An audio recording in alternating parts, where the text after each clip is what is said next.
manage pediatric obesity. But the suggestions include medicines, even surgery at ever younger ages. That's on the next On Point. You can hear On Point weekday evenings at 7 on Radio IQ.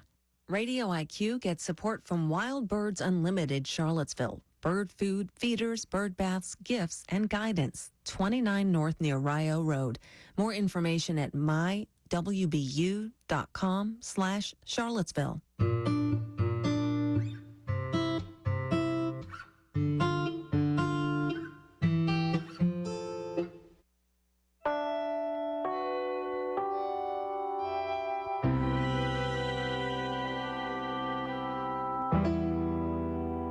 Alexander Stevenson on China's sudden reversal of its strict but effective zero-COVID policy, and what the stunning reversal tells us about this era of Chinese leadership. So, Alex, before the break, we were talking about why China's ruling party did this sudden about-face, from zero COVID to essentially zero restrictions. So, in your reporting, what did you find out about this question? Like, what do you know about why China walked away from this policy so quickly? Well, in China, so much of the government's decision-making is a black box. So we can only really look at what was happening in the weeks leading up to this sudden shift in early December. And the first thing that was happening was that you had Omicron, this highly transmissive variant, that had breached China's zero COVID fortress. It was everywhere. And there were indications that the testing apparatus that had been built to keep this virus out, it wasn't working anymore. And on top of that, it was becoming increasingly expensive and burdensome for local governments to continue. And so, the virus is out there. So maybe the thinking was, maybe this is the moment that we let go. And there's definitely a narrative that started to emerge after the shift, where you had health experts, Chinese health experts, saying, look, this is going to be really bad, and we're going to get a lot of cases, but it'll be over fast. So that's one thing that was happening in the weeks before. What else? You also had an economic picture that was looking bleaker by the day. You had extremely high unemployment, especially among youth.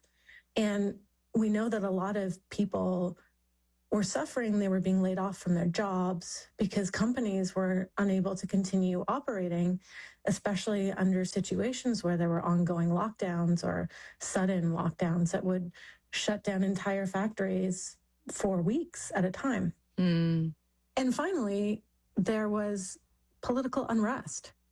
It was very clear that people were fed up, just done, finished with this zero COVID policy dictating all aspects, really, of their lives. And that political instability is the most immediate and threatening to the government. And Alex, what are China's rulers saying to the Chinese people? I mean, they had been saying that China was the smartest country on earth for having kept a lid on COVID. And they've just done a 180 completely, right? So how do they explain that? Like, how are they managing this rhetorical pivot? Well, first, they're trying to create an impression that this transition was part of the plan all along.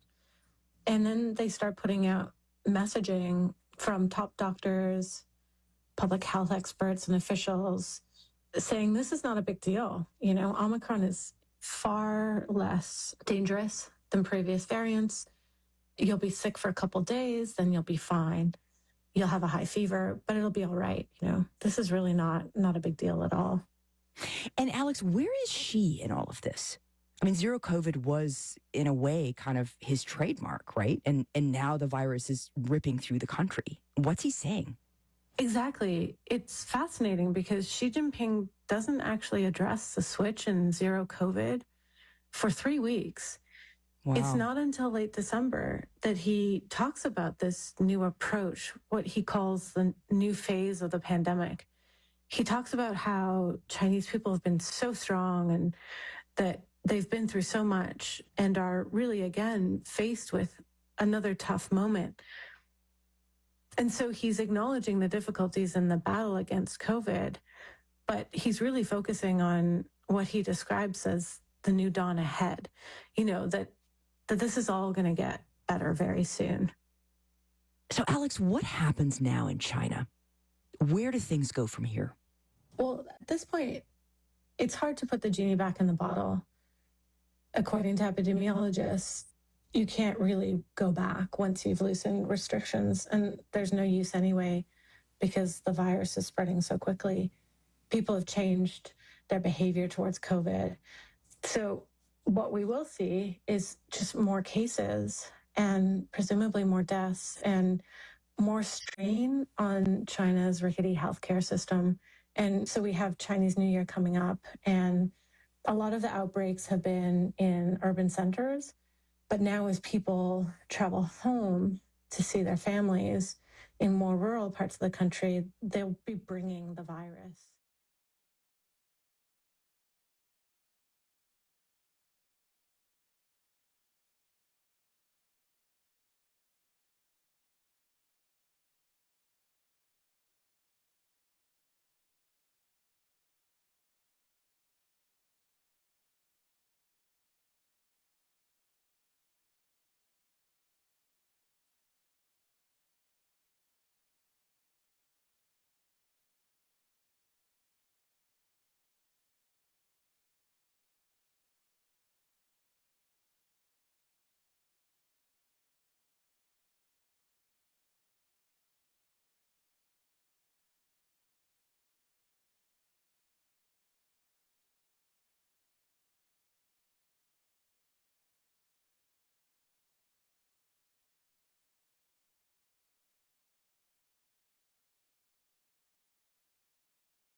do something at the last minute?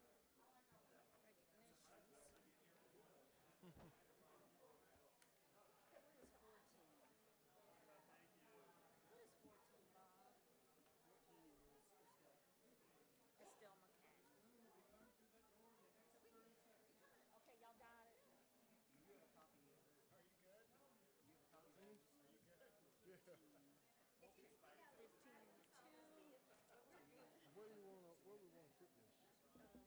Put it as soon as we possibly. Presentation and acknowledgements Yeah, do it. Is this it? after, Places council let's clerk? see. No, Yeah, after that. that's Orange Avenue. 15-2. What is 15-2? Why don't I have anything for 15-2?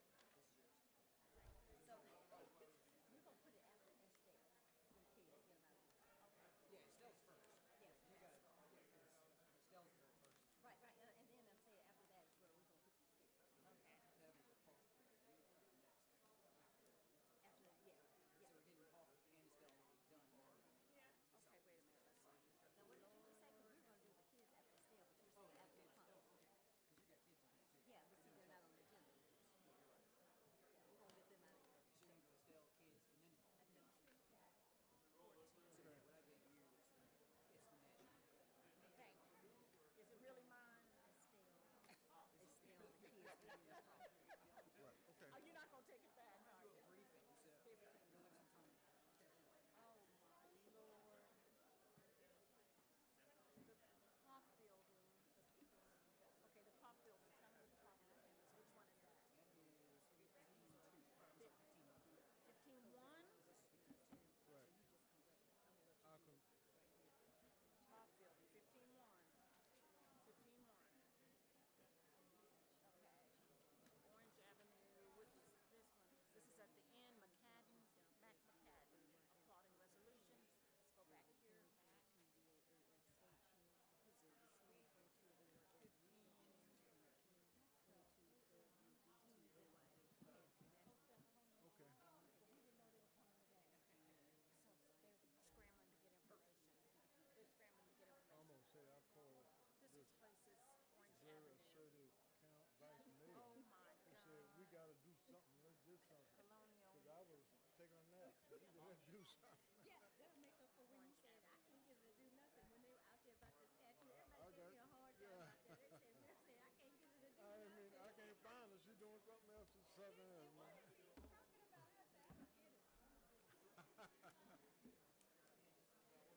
I was taking my power nap, and I got a call. And that was support request for affordable housing. All right, is everybody here? Everybody ready? Is everybody here? Everybody here? Ready? Nick's already done that. Okay. He's already signed her up. All right, here we go.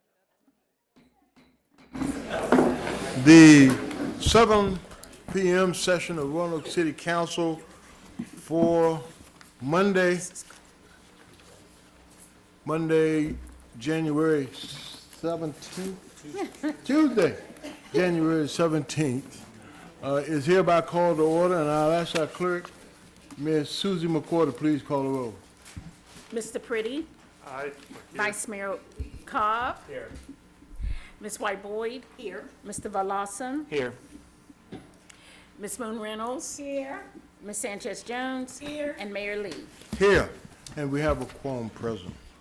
All right, tonight, I will lead you in an invocation, and following that, I'll ask the Vice Mayor to lead us in the Pledge of Allegiance. All right, so ask everybody to stand, please.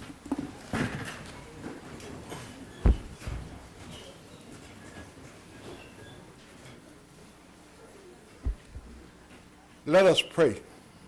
Eternal God, our Father, we come to you tonight, first and foremost to say thank you.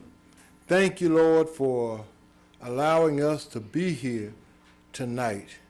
And Lord, we come to you as a city and as elected officials and appointed officials to do the business of this valley. We ask you to guide and direct us as we go forward. And Lord, we ask you to bless everyone under the sound of my voice. You know the things that are happening in their lives, but Lord, we thank you because you are God that loves us, and we give you praise and honor. And as we go forth, Lord, continue to make ways in our ballot for those who are less fortunate, those who are going through bereavement. Touch them and let them know, Lord, that you said you'd never leave us nor forsake us. We thank you and we praise you. And in the name of your Son, Jesus, we pray. Amen.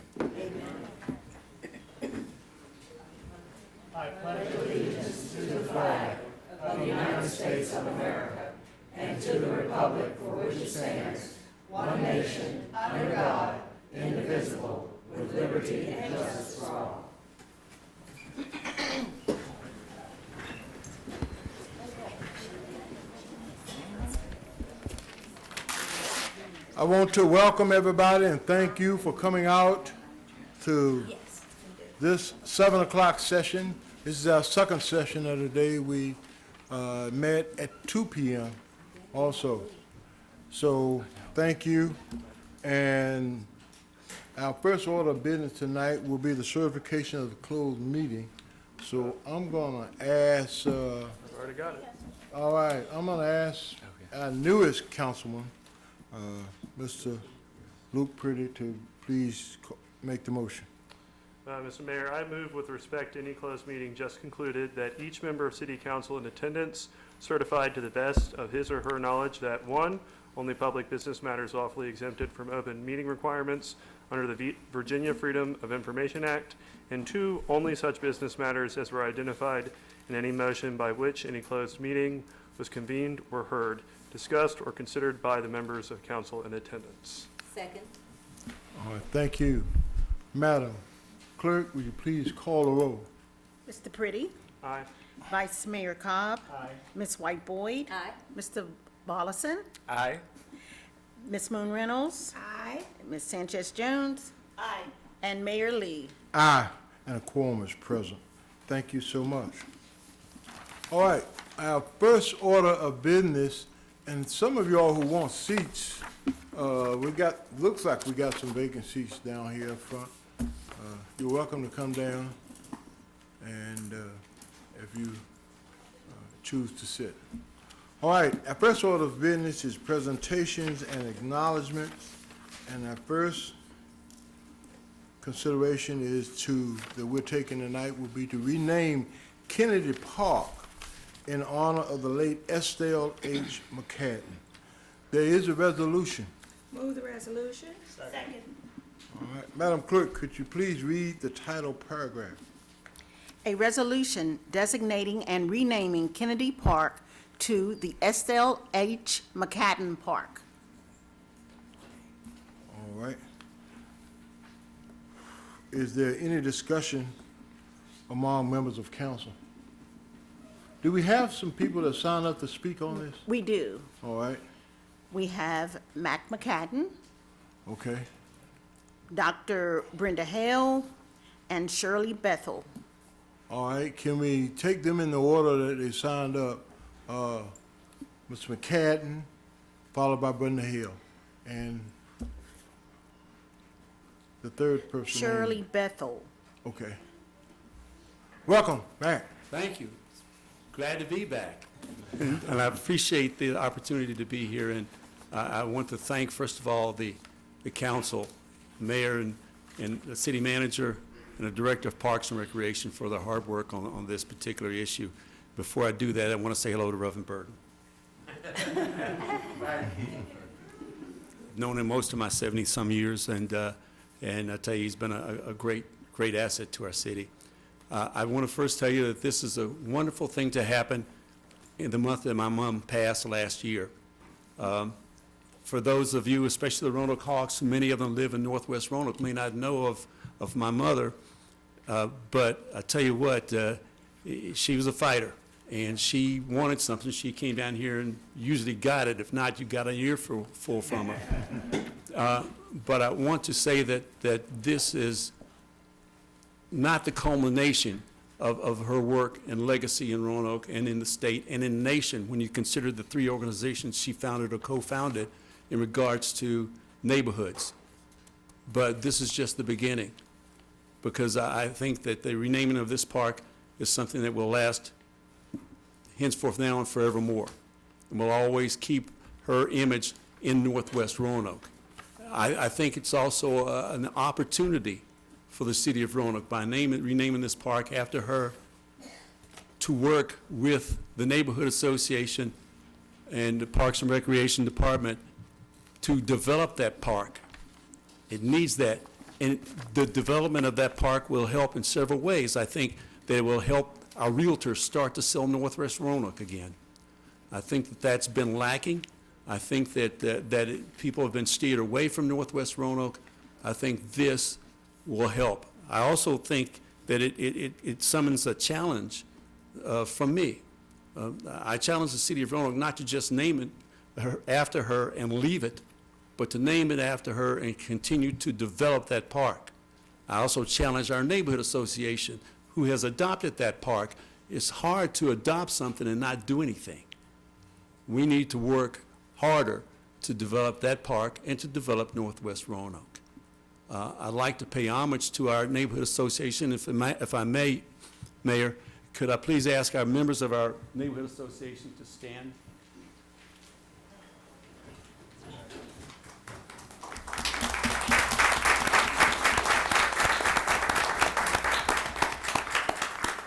In memory of my mother, who co-founded the Melrose Rugby Neighborhood Forum, who founded the Virginia State Neighborhood Conference, was on the board of directors for Neighborhoods USA until the day she passed. The woman never stayed at home. She was gone 3-4 times a month. I never could find out where she was. But that type of desire, that type of work ethic to develop that neighborhood should not go unnoticed. And I want to thank you all for that.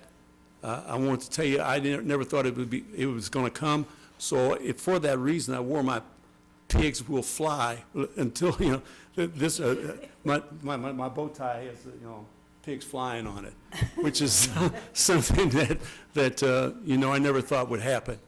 But I certainly appreciate it. On behalf of my family, I think my brother here and my mother-in-law and my wife are here representing the McCadden family, and I'd like to ask them to stand. And my wife.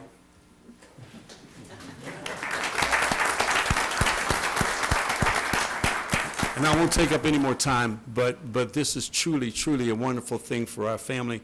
It's a wonderful thing for the Melrose Rugby Neighborhood Forum. It's also a wonderful thing for the city of Roanoke. And I thank you so much and hope that you will continue your efforts to develop that park. Thank you. Thank you, Matt. And what many of you, especially the younger group, may not know that Mr. McCadden serves on Roanoke City Council. So we appreciate his service for the years that he served. And our next speaker is, Madam Clerk? Dr. Brenda Hale. Dr. Brenda Hale.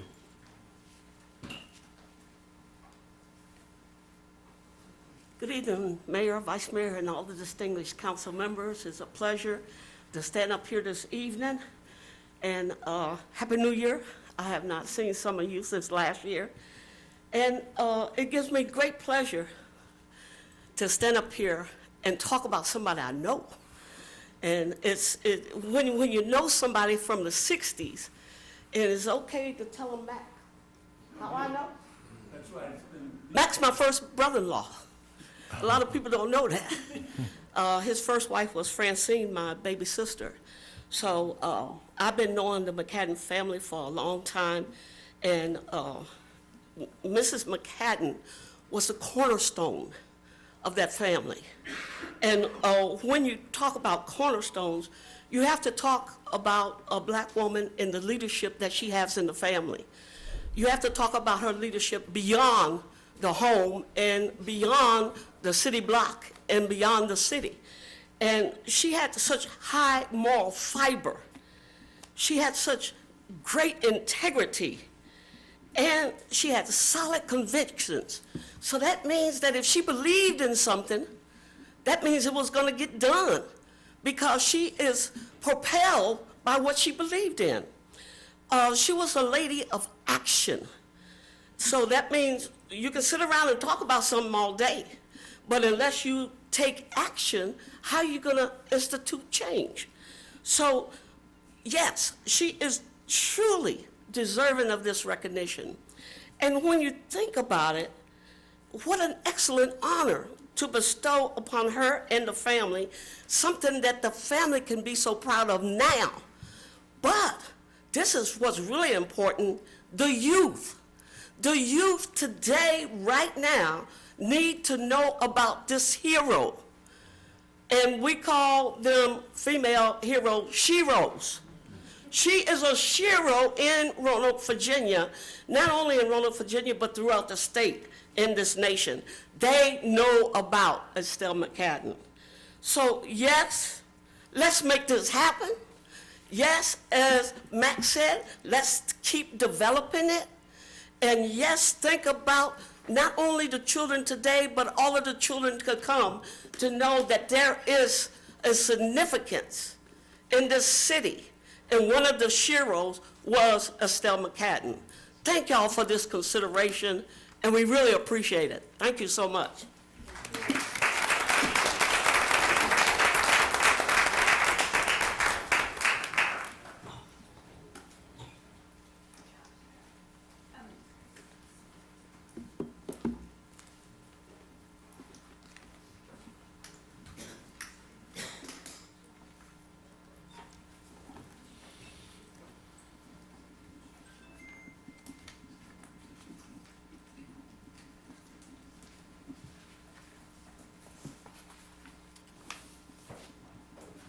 Good evening. My name is Shirley Vessel, and I am a resident of the Melrose Rugby area. I was with Miss McCadden in her first meeting. I was with Miss McCadden in her last meeting. So I could tell you stories all night, but I'm going to be very brief. I just want you to know she was so dedicated, so caring, and loved her city and her community. She loved everybody there, good, bad, or ugly. She took care of everybody. She left nobody out of her community. For 32 years, I worked with Mrs. McCadden. When I met her, I didn't know her. But soon after, I learned quite a bit about her. And we became like sisters. We cried, we laughed, we made decisions. Some were good, maybe some were bad. But we were there, and I always stood with her. And I want you to know that when we started the Melrose Rugby Neighborhood Organization, she had us in alleys. She had us filling holes, knocking on doors, even having the nerve to go ask the landlord, would you please paint your house and fix the steps? So she really gave all of us an incentive. She was very proud of what we were doing, and so were we, and we loved her dearly. And I consider it a big honor for this park to be named Estelle H. McCadden.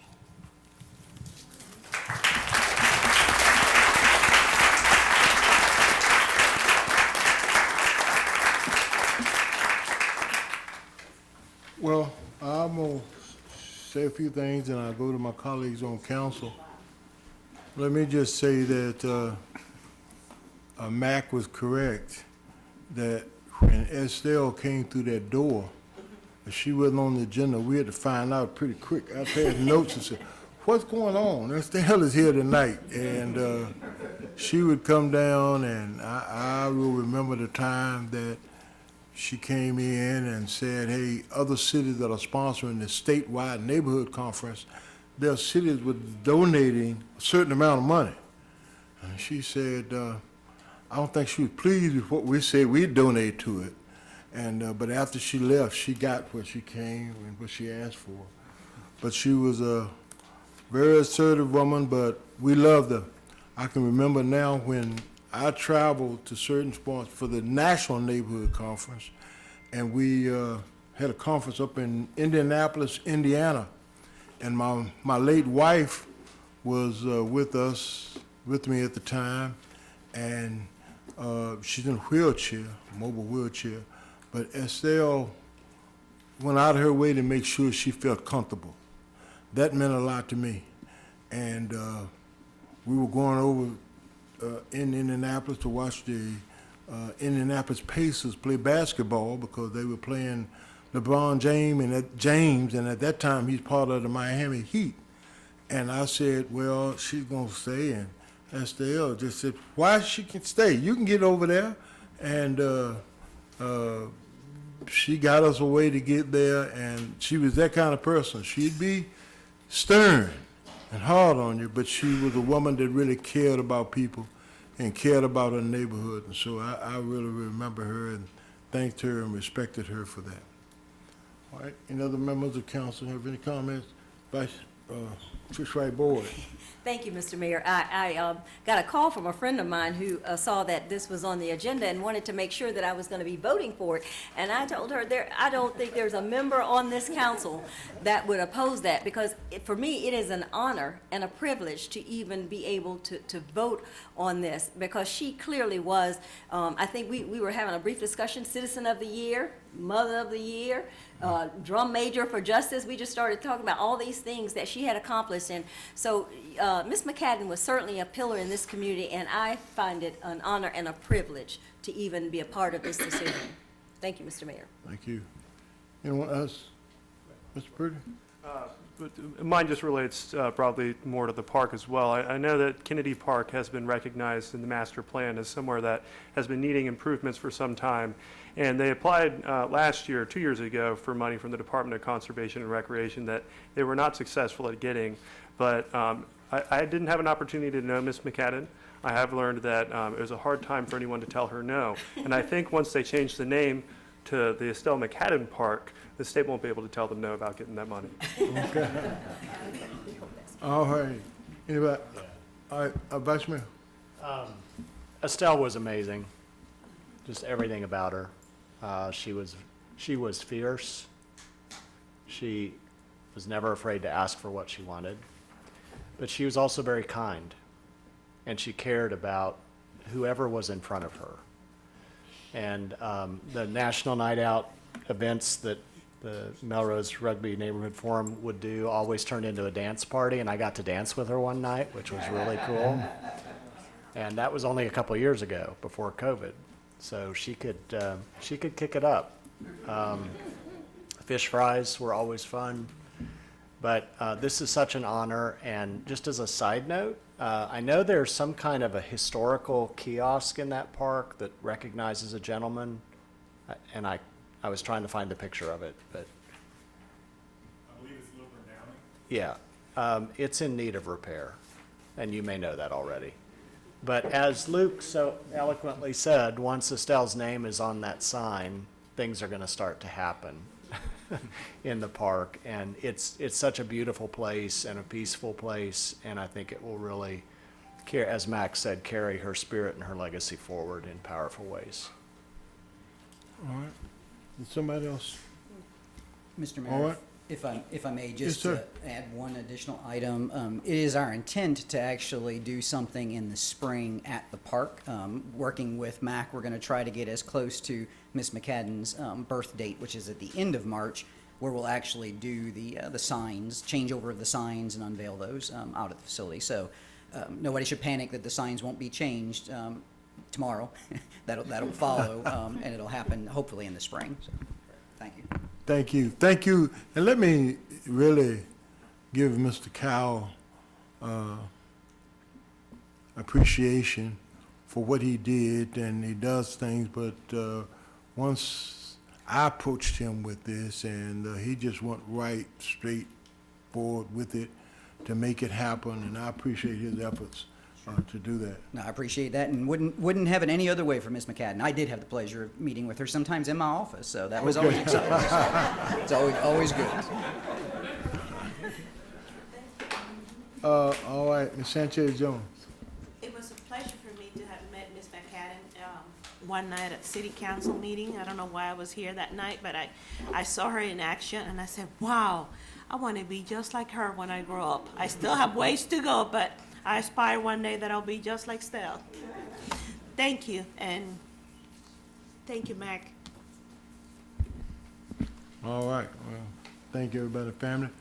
Madam Clerk, we ready to vote? Yes, sir. Call the roll, please. Okay. Mr. Pretty? Aye. Vice Mayor Cobb? Aye. Ms. White Boyd? Aye. Mr. Volleson? Aye. Ms. Moon Reynolds? Aye. Ms. Sanchez Jones? Aye. And Mayor Lee. Aye, and the resolution passes. Please join me in standing and recognize.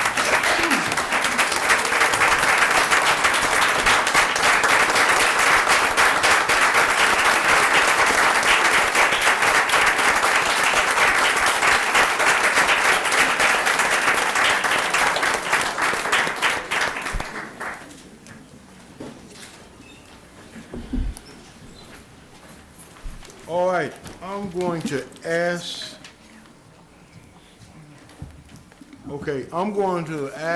start to say that again, Miss Trish Whiteboard to join me down at the lower podium. We want to recognize some good, special student athletes.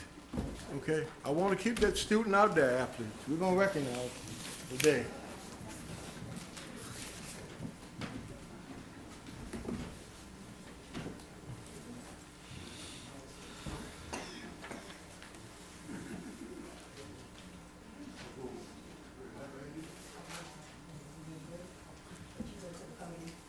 I'm your assistant. Okay. Thank you, Ms. Moon Reynolds. All right, we want to recognize the 540 Powerhawks Youth National Champions. They're national champions. And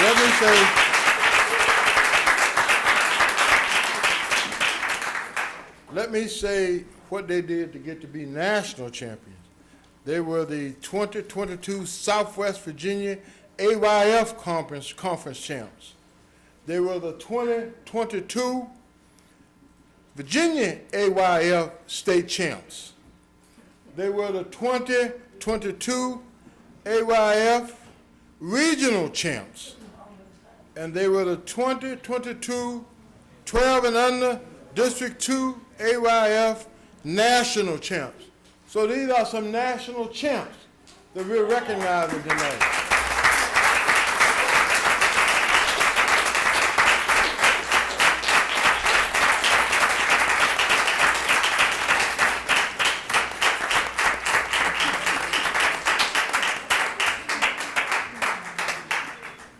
So let me say that we're so proud of you all, and this team went undefeated this season, and we're welcomed back from Florida with the police escort and a lot of celebration. And we understand the players all came home with national championship rings. Well, so hold your rings up, let's see the rings up there. All right. Congratulations. And I'm going to ask my colleague on City Council, Ms. Trish Whiteboard, to follow through with the coaches and the names of the players. Thank you, Mr. Mayor. I want to recognize the coaches. And first, I want to recognize the team mom that helped me with this. Miss Trina, thank you so much. I appreciate it. Yeah, let's give her. Yeah, team moms certainly deserve a hand. I don't know if all the coaches are here, and hopefully they are, but first I want to recognize Ronald Terry. Is Mr. Terry here? Thank you.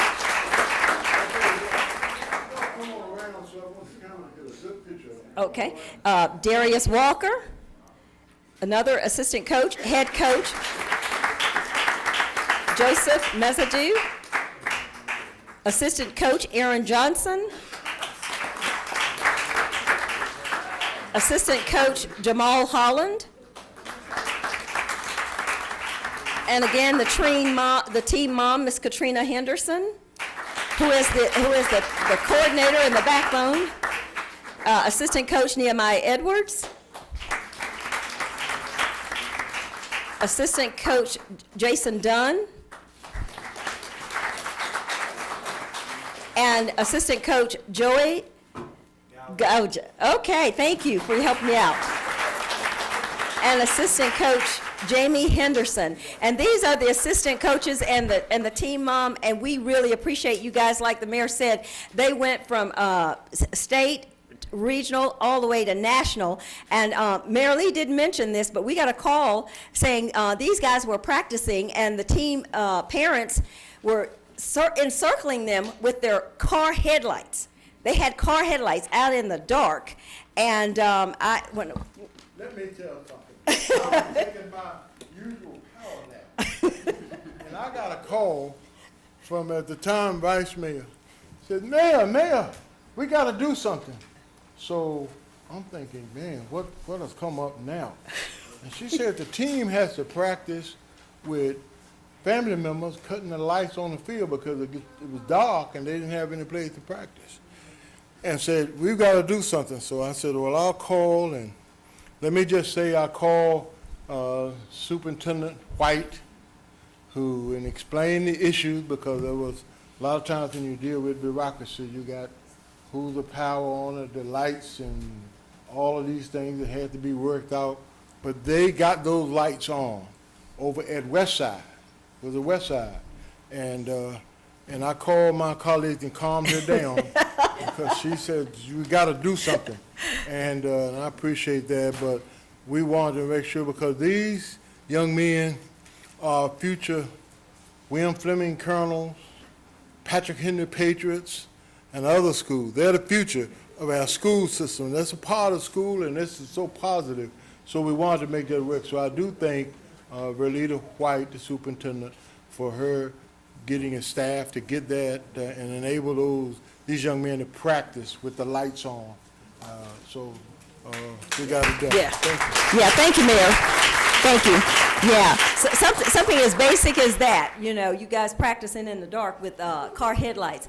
But you went on to be national champions, and I would like for Trina to call the name of the roster. I thought the mayor and I better not take a chance doing that, so we're going to let you do it and recognize these young men for all of their great hard work. Thank you. Thank you. We have some that's not here, but I'll just read them off. We have Quinte Casey Jr., Kamari Stillman, Raise your hand so they or come out, or yeah, so we'll know who you are. Samir Peterson, Marcus Thompson, Christopher Henderson Jr., Messiah Smalls, DeAndre Brown, Josiah Haynes, Tyree Gray, Jaquan Davis, Bryson Mank, Antonio Coleman, Khalil Preston, Justin Dunn, Jamarion Henderson, Isaiah McElvey, Bryson Grinder, DeAndre Robertson, Javari Andrews, Tremaine Wade, Devin Reed, and Savion Sorkin. We're going to have final words, and I'll take my seat. I want to recognize your parents, the guardians who are over here. You all stand up if you're here. Stand up, because you enable these guys.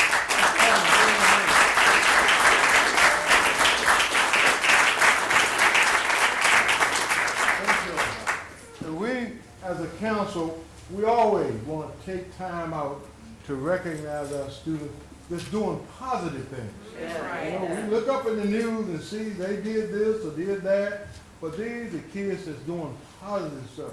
So we take the time out of our schedule, regardless of how long it'll be. We want to recognize these young men for their commitment and dedication, and we pray that they will go on and continue to do good things. So thank you all. Thank you, guys. We want a standing applause.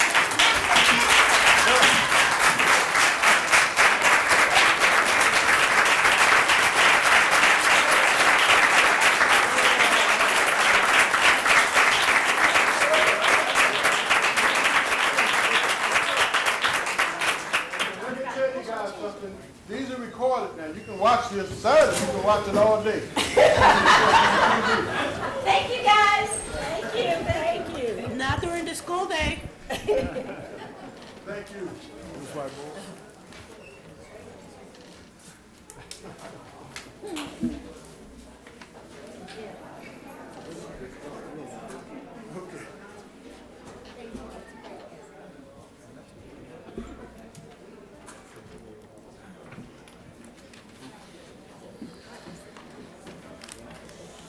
All right.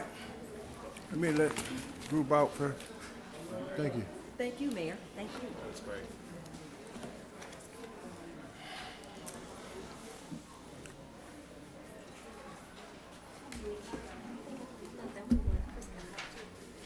We're now down to item 15.1, which is new business.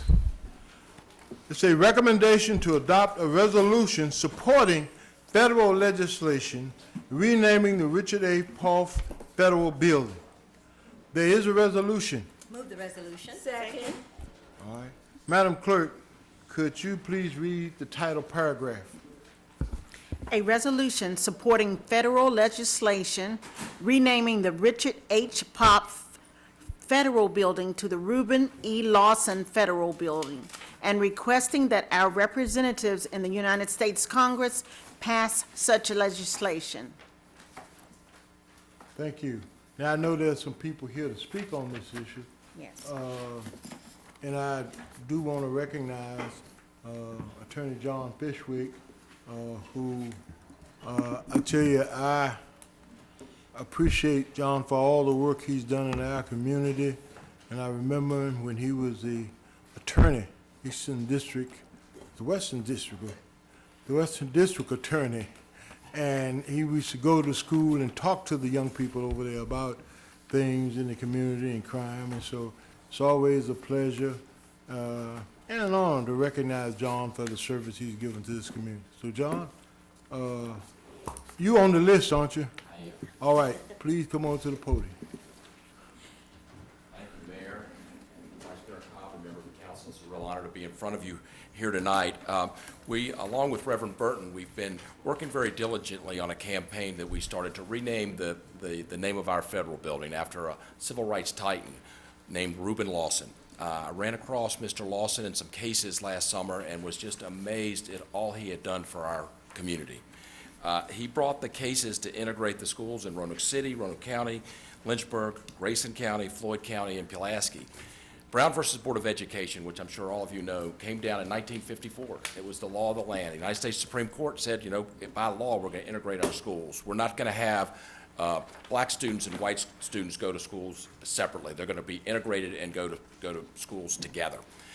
But there was a thing in this country, and particularly in Virginia, called massive resistance. And the party that I'm a member of, and many of you are a member of, the Democratic Party, really were the founders of massive resistance, and that was a terrible thing. They said, look, we're not going to follow the rule of law. We're not going to follow Brown versus Board of Education. We're going to resist it. But warriors and titans and like Reuben Lawson changed that, and they stood up and fought. He stood up for the rule of law. And he brought all these cases, these amazing cases, to be an African-American lawyer in the late 50s and the early 1960s, going into federal courtrooms to make this happen. Took somebody who had tremendous courage, tremendous backbone, and tremendous resilience. So why has he been overlooked? That's what I, wondered when I started this process. I think there are a couple of reasons for that. One is he died young. He died at the age of 43. And he grew up and practiced law. He practiced law here in Roanoke, Virginia, where one of the most amazing civil rights titans, Oliver Hill, was born, and as you all know, practiced law for a couple of years. And after whom the state courthouse, it's the Oliver Hill Justice Center, is named for him. But Oliver Hill lived to be 100 years old. Reuben Lawson died at 43. And so I think part of that was he was overlooked. But so in the midst of us is a man of greatness. And so the federal building is named after Mr. Poff. We commend Mr. Poff for his public service. He was in the military. He was a congressman and a judge. But he did a couple of things that we think are noteworthy and that justify the support from you as our elected officials for the city supporting this resolution, which we think is an important resolution, and we think will send a very strong message to our elected officials. It does, as the mayor said, it takes a federal law to change the name of a courthouse. And so it's a big move, but it's an important move, and I think it sends a strong statement as a community that we support this and that we want this change done. So Mr. Poff signed something called the Southern Manifesto, and the Southern Manifesto said that we're going to resist integrating our schools. We're going to keep the races separate. He also voted against the Civil Rights Act of 1957, 1960, 1964, and 1968, and the Voting Rights Act of 1965. Now, I'm a lawyer, and I was the former United States Attorney, and I think that a courthouse, a federal courthouse, is a place where our citizens go to vindicate their rights, and it should be named after someone who reflects those principles. And Reuben Lawson reflects those principles. He stood up to massive resistance. He made sure that the rule of law was followed in Brown versus Board of Education. And the great schools that we're celebrating tonight are as a result of the work of Reuben Lawson. So we've gotten a lot of support, and I know there's some other folks here tonight. I know Brenda is here, Brenda Hale, and there's some other folks. We've gotten Delegate Rasul has endorsed this. The NAACP, the Roanoke branch, has endorsed this. Senator Edwards has indicated he is going to write a letter endorsing this. A prominent group of Roanoke Valley ministers has endorsed this campaign and this project. But the highlight for me, and when I signed up to speak, I signed up John Fishwick and Reverend Burton, because we've done this kind of arm in arm together. And the thing that has meant so much to me, and he's so humble, he don't want me talking about him, but he is an icon. He really is in our midst tonight as Reverend Burton. And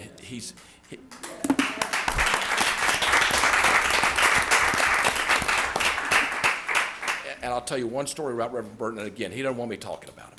But when I spoke to that group of ministers, this a very important group of ministers, I went around the room to introduce myself to everyone in that room. Reverend Burton wasn't with me. He was there. He had arranged it.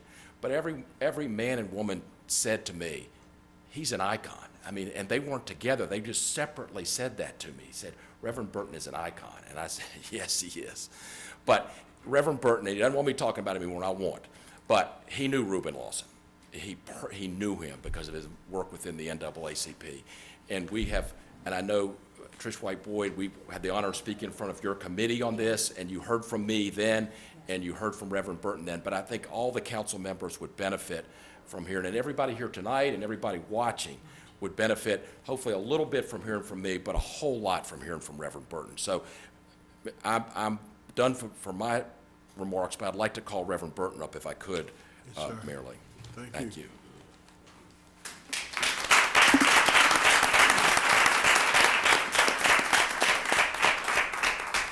Mr. Mayor and members of council and friends who share with us, I'm thankful for the honor to appear before City Council.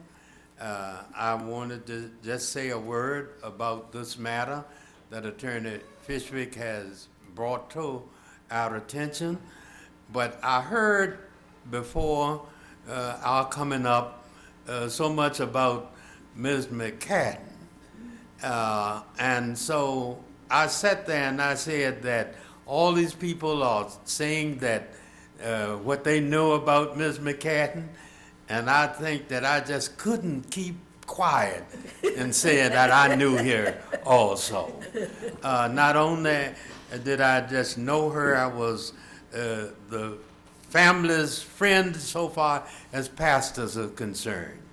And when it came to her last day when we had to do what we did in memory of her, I was the clergyman who delivered the sermon on that day. And I just had to tack on to you who said that you knew her. Thank you for letting me stray for that part.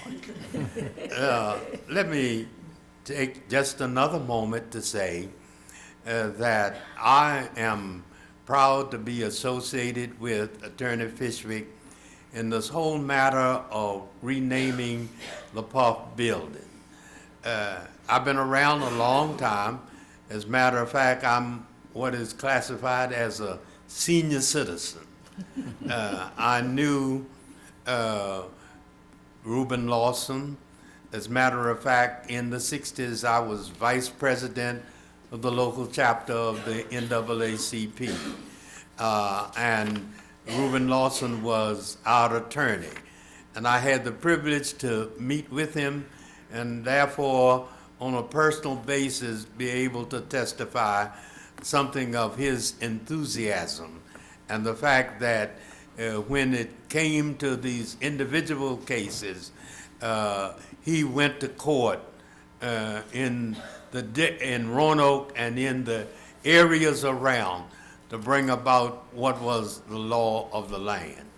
I'm not here to put down Mr. Pope. He was a World War II veteran, and I'm a World War II veteran.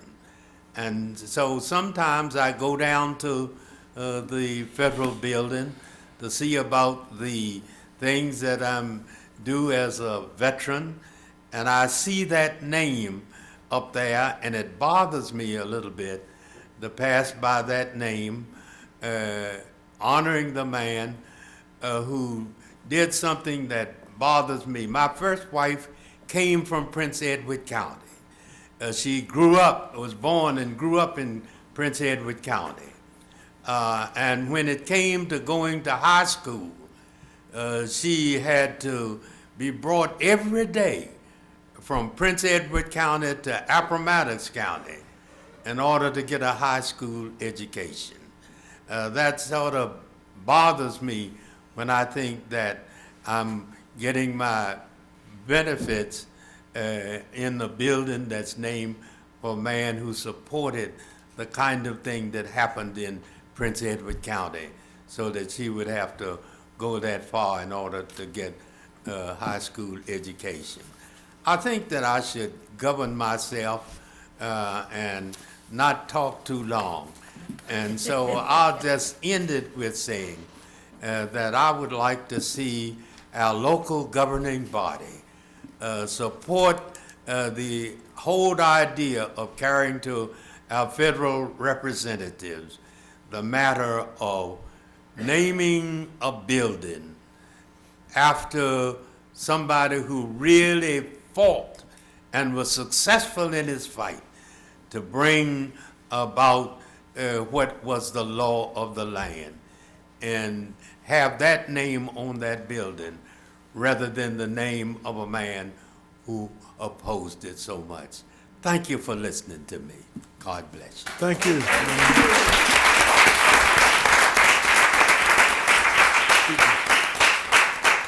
We have one other speaker, and that's Dr. Brenda Hale.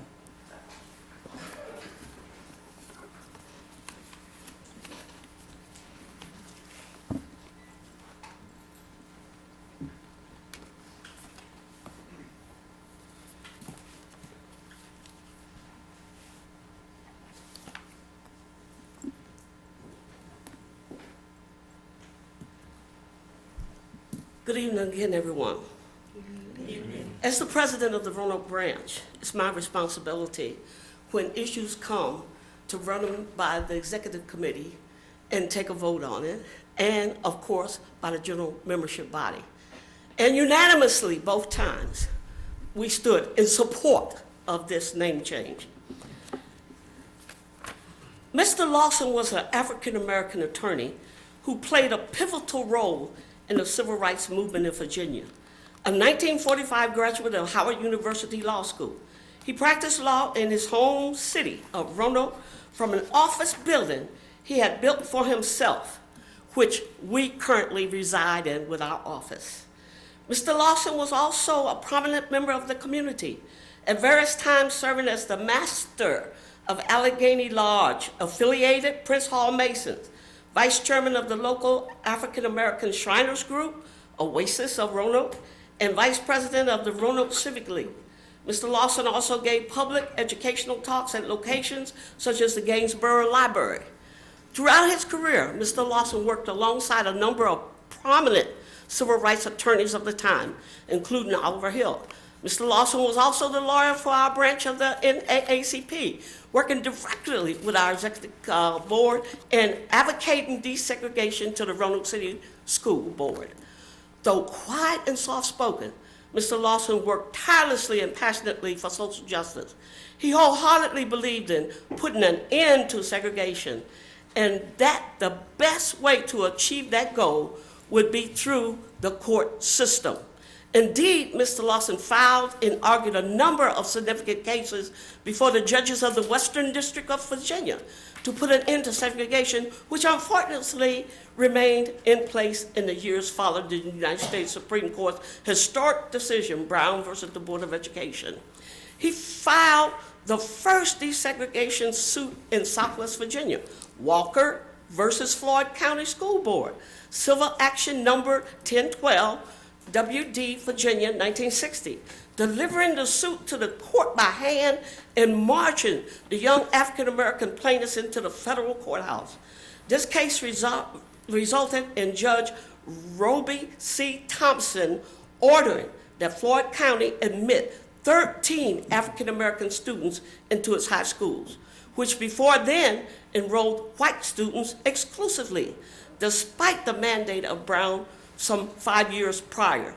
Similar efforts soon followed in Pulaski County, Grayson County, Roanoke County, Roanoke City, and Lynchburg, among other places, leading to a number of judicial orders requiring these localities to enroll African-American children in the same manner as their white peers. Mr. Lawson's battle against the evil of segregation was not limited to the courtroom. For example, in 1961, the Pittsburgh Steelers and Baltimore Colts was set to play an exhibition game at Roanoke's Victory Stadium. Both teams featured African-American star players, yet the stands at Victory Stadium remained segregated.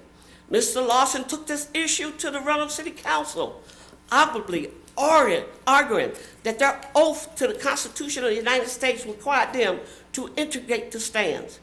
Ultimately, Roanoke officials decided to ignore Virginia's segregation laws and integrate the stadium.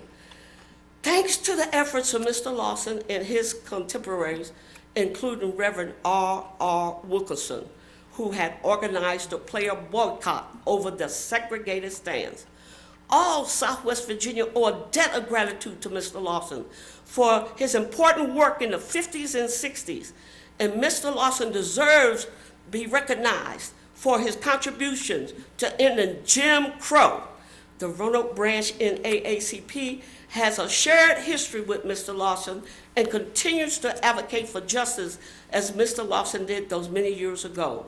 We can think of no more deserving honor than naming the federal building in Roanoke, the current home of the court in which Mr. Lawson valiantly fought segregation policies.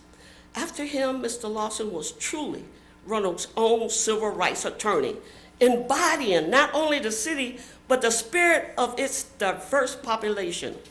By contrast, the federal building's current namesake, I gotta slow down. Richard H. Poff has a more limited connection to Roanoke compared to Mr. Lawson. Mr. Poff was a member of the armed forces, a congressman, and a justice of the Supreme Court of Virginia.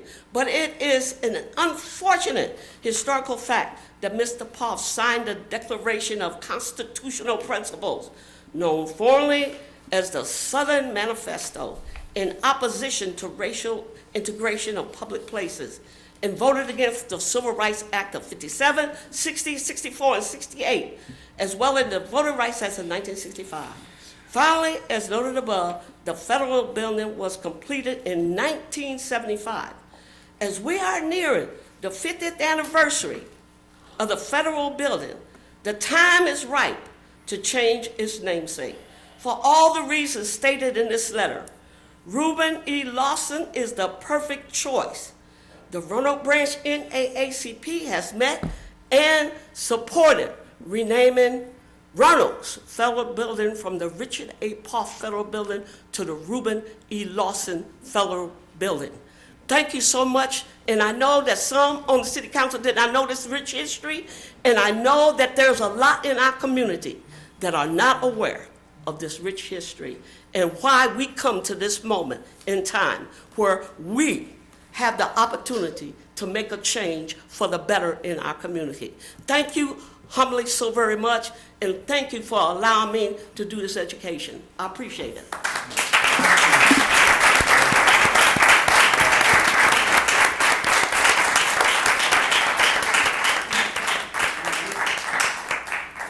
All right, any further comments or discussion by members of council? Ms. Britton. Just how important this resolution is, that I'm hopeful that after we pass this tonight, that our neighboring localities will take similar action. And just the stark reminder is brought up a few times tonight, the importance of votes that you make and how they will remain with you in history at the federal level, at the state level, and even at the local level that we take here. The actions that we take will impact people for years to come. So I hope this name change goes through. Any other comments? Well, let me say, as mayor of this city, I gladly support federal legislation renaming the Richard H. Poff Federal Building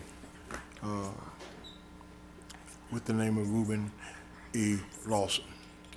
All right? So I will call for the vote, Madam Clerk. Yes, sir.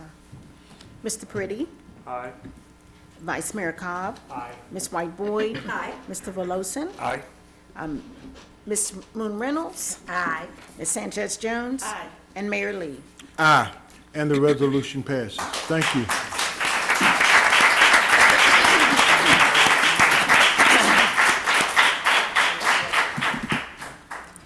All right. Ms. Cobb, Mr.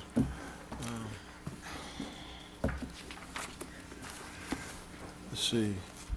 I probably should have asked Mr. Cowell, oh, he's there, about the briefing. We anticipate there will be a briefing by staff with council action to follow regarding an economic development project located in the southeastern quarters of the city. And I'm calling on our city manager, Mr. Bob Cowell, for details. Thank you, Mayor and Council. And what we'll do today is a little bit unusual because this is an item we have been discussing for several months in closed session, and we are now bringing that out of closed session. And so in order to inform folks of what's going on, I've got a briefing that I'll work my way through, and then ultimately, if it's appropriate for you all, there is a measure, obviously, that will need to be introduced at that point, but we'll go through the briefing first, answer any questions that you might have, hear from anyone else that you need to hear from as well. So I want to start this first by thanking you, Mayor, and the City Council, because you have been involved in these discussions now for several months, and your insight and help in those negotiations has been essential as we've worked our way through. I also want to thank Braxton Neff, the chair of the Roanoke Economic Development Authority. We could not do any of the work that we do in most instances around economic development without the assistance of the Economic Development Authority. I also want to thank City Attorney Tim Spencer and Laura Carini in his office as well for the work that they have done. Much of what you have been getting in paper form has been coming from them, and certainly appreciate that, as well as Sam Darby, who is counsel for the EDA, and Mark Nelson, who is the Director of Economic Development of the Economic Development Department. And of course, most importantly and most significantly today, I want to thank Ed Walker, who is the developer of what we're about to talk about, or the anticipated developer of what we're about to talk about, and Cooper Ewell, who is his partner as well as counselor on this as well. So as mentioned, this is several months of discussion that has gone on.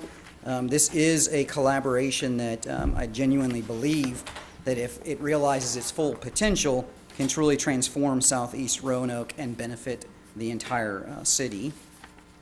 For more than 40 years, the Viscose property in Southeast Roanoke had enabled thousands of nearby residents to earn their living, and includes, still to this day, a collection of iconic buildings helping create a unique sense of place for Southeast Roanoke. In its day, from its beginning, Viscose, again, provided not only that sense of place, but also a way in which literally thousands of households could earn their living. And eventually, that success came to an end, and that success closed, and that resulted in, obviously, a situation that could have turned quite negative as it continued forward, as well as it has in many, many communities where those properties just literally sat unused for decades.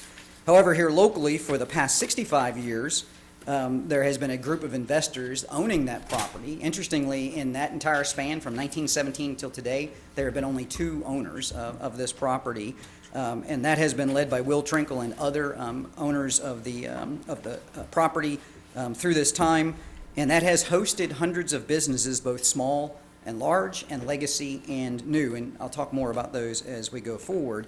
This proposal is actually to talk about the next decades, what happens next to this property. And hopefully, as we go through this, you'll see that what's being proposed honors the site's history, as well as, once again, positively continuing to contribute to Southeast Roanoke as we talk about the next stewardship of this property, and also pointing out that this next step would not be possible without collaboration that we're going to be discussing. So what's proposed is a private-public partnership collaboration that involves the City of Roanoke, Ed Walker and his team, as well as the Roanoke Economic Development Authority. It will result in a minimum of a $60 million investment. The first phase of the project itself, and this is just the first phase of the project, is expected to generate up to $326 million of economic impact. It will be a mix of new development and rehabilitation of historic structures. In many ways, and you'll see this as we get a little bit further in this presentation, this is a new type of neighborhood. This is at that scale. This is not a single building or a single project, but a neighborhood that will incorporate residential uses, food and beverage, art studios, maker spaces, and manufacturing, blending into the surrounding neighborhood and natural assets. Anybody that's familiar with the site knows that this is a place of both assets and opportunities. There are dozens, as mentioned, of quality and viable businesses. Think of things such as Texture Furniture, Chris's Custard. There's a whole host of others. Carillion has a presence in the property. I think people actually would be surprised how many viable businesses are actually located within the buildings that are here on site. It is located in a historic district. That is by the result of previous work that Ed Walker has done, along with Will Trinkle and his team, to ensure that, and I'll talk about that in a few moments, the significance of that. It is proximate to the Roanoke Innovation Corridor, which of course is where Carillion Clinic, VTC, Fralin Biomedical Research Institute, and Radford Carillion are located. It's actually only a mile away from that, and that is a mile connected obviously by streets and sidewalks, but also by the Roanoke River and the Greenway. Similarly, there is proximity to downtown, about 1.5 miles away from downtown. And of course, it's adjacent, as mentioned, to the Roanoke River Greenway, Morningside Park, and Mill Mountain, all of which become essential elements to what is envisioned with this project. It is also a place of challenges, and some of those challenges include flooding hazards. Since really back from when the time that the factory was built, flooding has been a presence on this property. The entirety of the property is actually located in the flood hazard area, a portion of which is located in the floodway, some of which has benefited over the last several years by the investments that the city has made along with the Army Corps of Engineers on the flood control projects elsewhere on Roanoke River. But the reality remains that construction in this area is going to have to be, or redevelopment in this area, is going to have to be flood-proofed and or elevated in order to be able to minimize hazards, and there are costs obviously associated with that. There is presence of insufficient infrastructure. I'll talk about that in just a few moments, and you'll see that when you again look at the scale of what this is. Obviously, there are obsolete structures on the property, even though there are certainly historic structures. There are also structures, most of these structures are nearing 100 years or older, many of which were not necessarily built to last that long, and so there are the presence of those as well. There is the presence of a great amount of debris present on the site, ranging from automobiles that have been basically salvaged on the site, all the way up to very large, heavy equipment as well on it. And ultimately, the scale of the property offers its own set of challenges just because it is so large of an undertaking. So let me share a little bit about what we're talking about. So we are talking about the entirety of the viscose plant. This is not a portion of it, but the entirety of it. So 75 acres roughly of the property, as you see on the graphic, Essentially, everything that you see, with the exception of the property that's in the far corner labeled 105 at the end, and the property that's labeled on the right at 102, and the property that's at the bottom that's labeled 302, those are not included. Those are separate properties, all of which have viable businesses in them currently. ChemSolve Chemical is in one of those, U.S. Lawns is in another, and also the rehabilitation facility that I mentioned that Curlian operates and Chris's Custard are in yet another. Everything else is included in this property, including the wooded area that goes up along the river, as well as the area that's on the other side of 9th Street. So that gives you hopefully some sense of what we're talking about. I don't remember the exact statistics, but this represents somewhere around the equivalent footprint of something approaching half of what we consider to be downtown. So that gives you a scale of how significantly large this particular property is. Again, it's roughly a 75-acre site. It was owned and operated as American Viscose from 1917 to 1958. It has been operated as the Roanoke Industrial Center since 1961 up to present. Has and still has a number of tenants, as many as 100 tenants. There's 1 million square feet under roof in this property. Some of that roof is good, some of that roof is leaking, but 1 million square feet under roof. As mentioned, it is on the National Register of Historic Places with 20 contributing structures and sites. It is in the 100-year flood hazard area, as well as having extensive areas of floodway. I mentioned the obsolete or insufficient infrastructure, and it's significant to know that that entire area that I just showed is indeed served by roads, water lines, fire water service, sewer, wastewater lines, and others. However, it is all privately owned and has been since Viscose actually operated in 1917, which means there is no public infrastructure actually in this site. It is around the perimeters and the edges, for example, ChemSolve and others. Obviously, to do the kind of development that we're talking about will necessitate that changing, and that will need to be ultimately public streets within it, as well as public infrastructure in order to accommodate what is envisioned as well.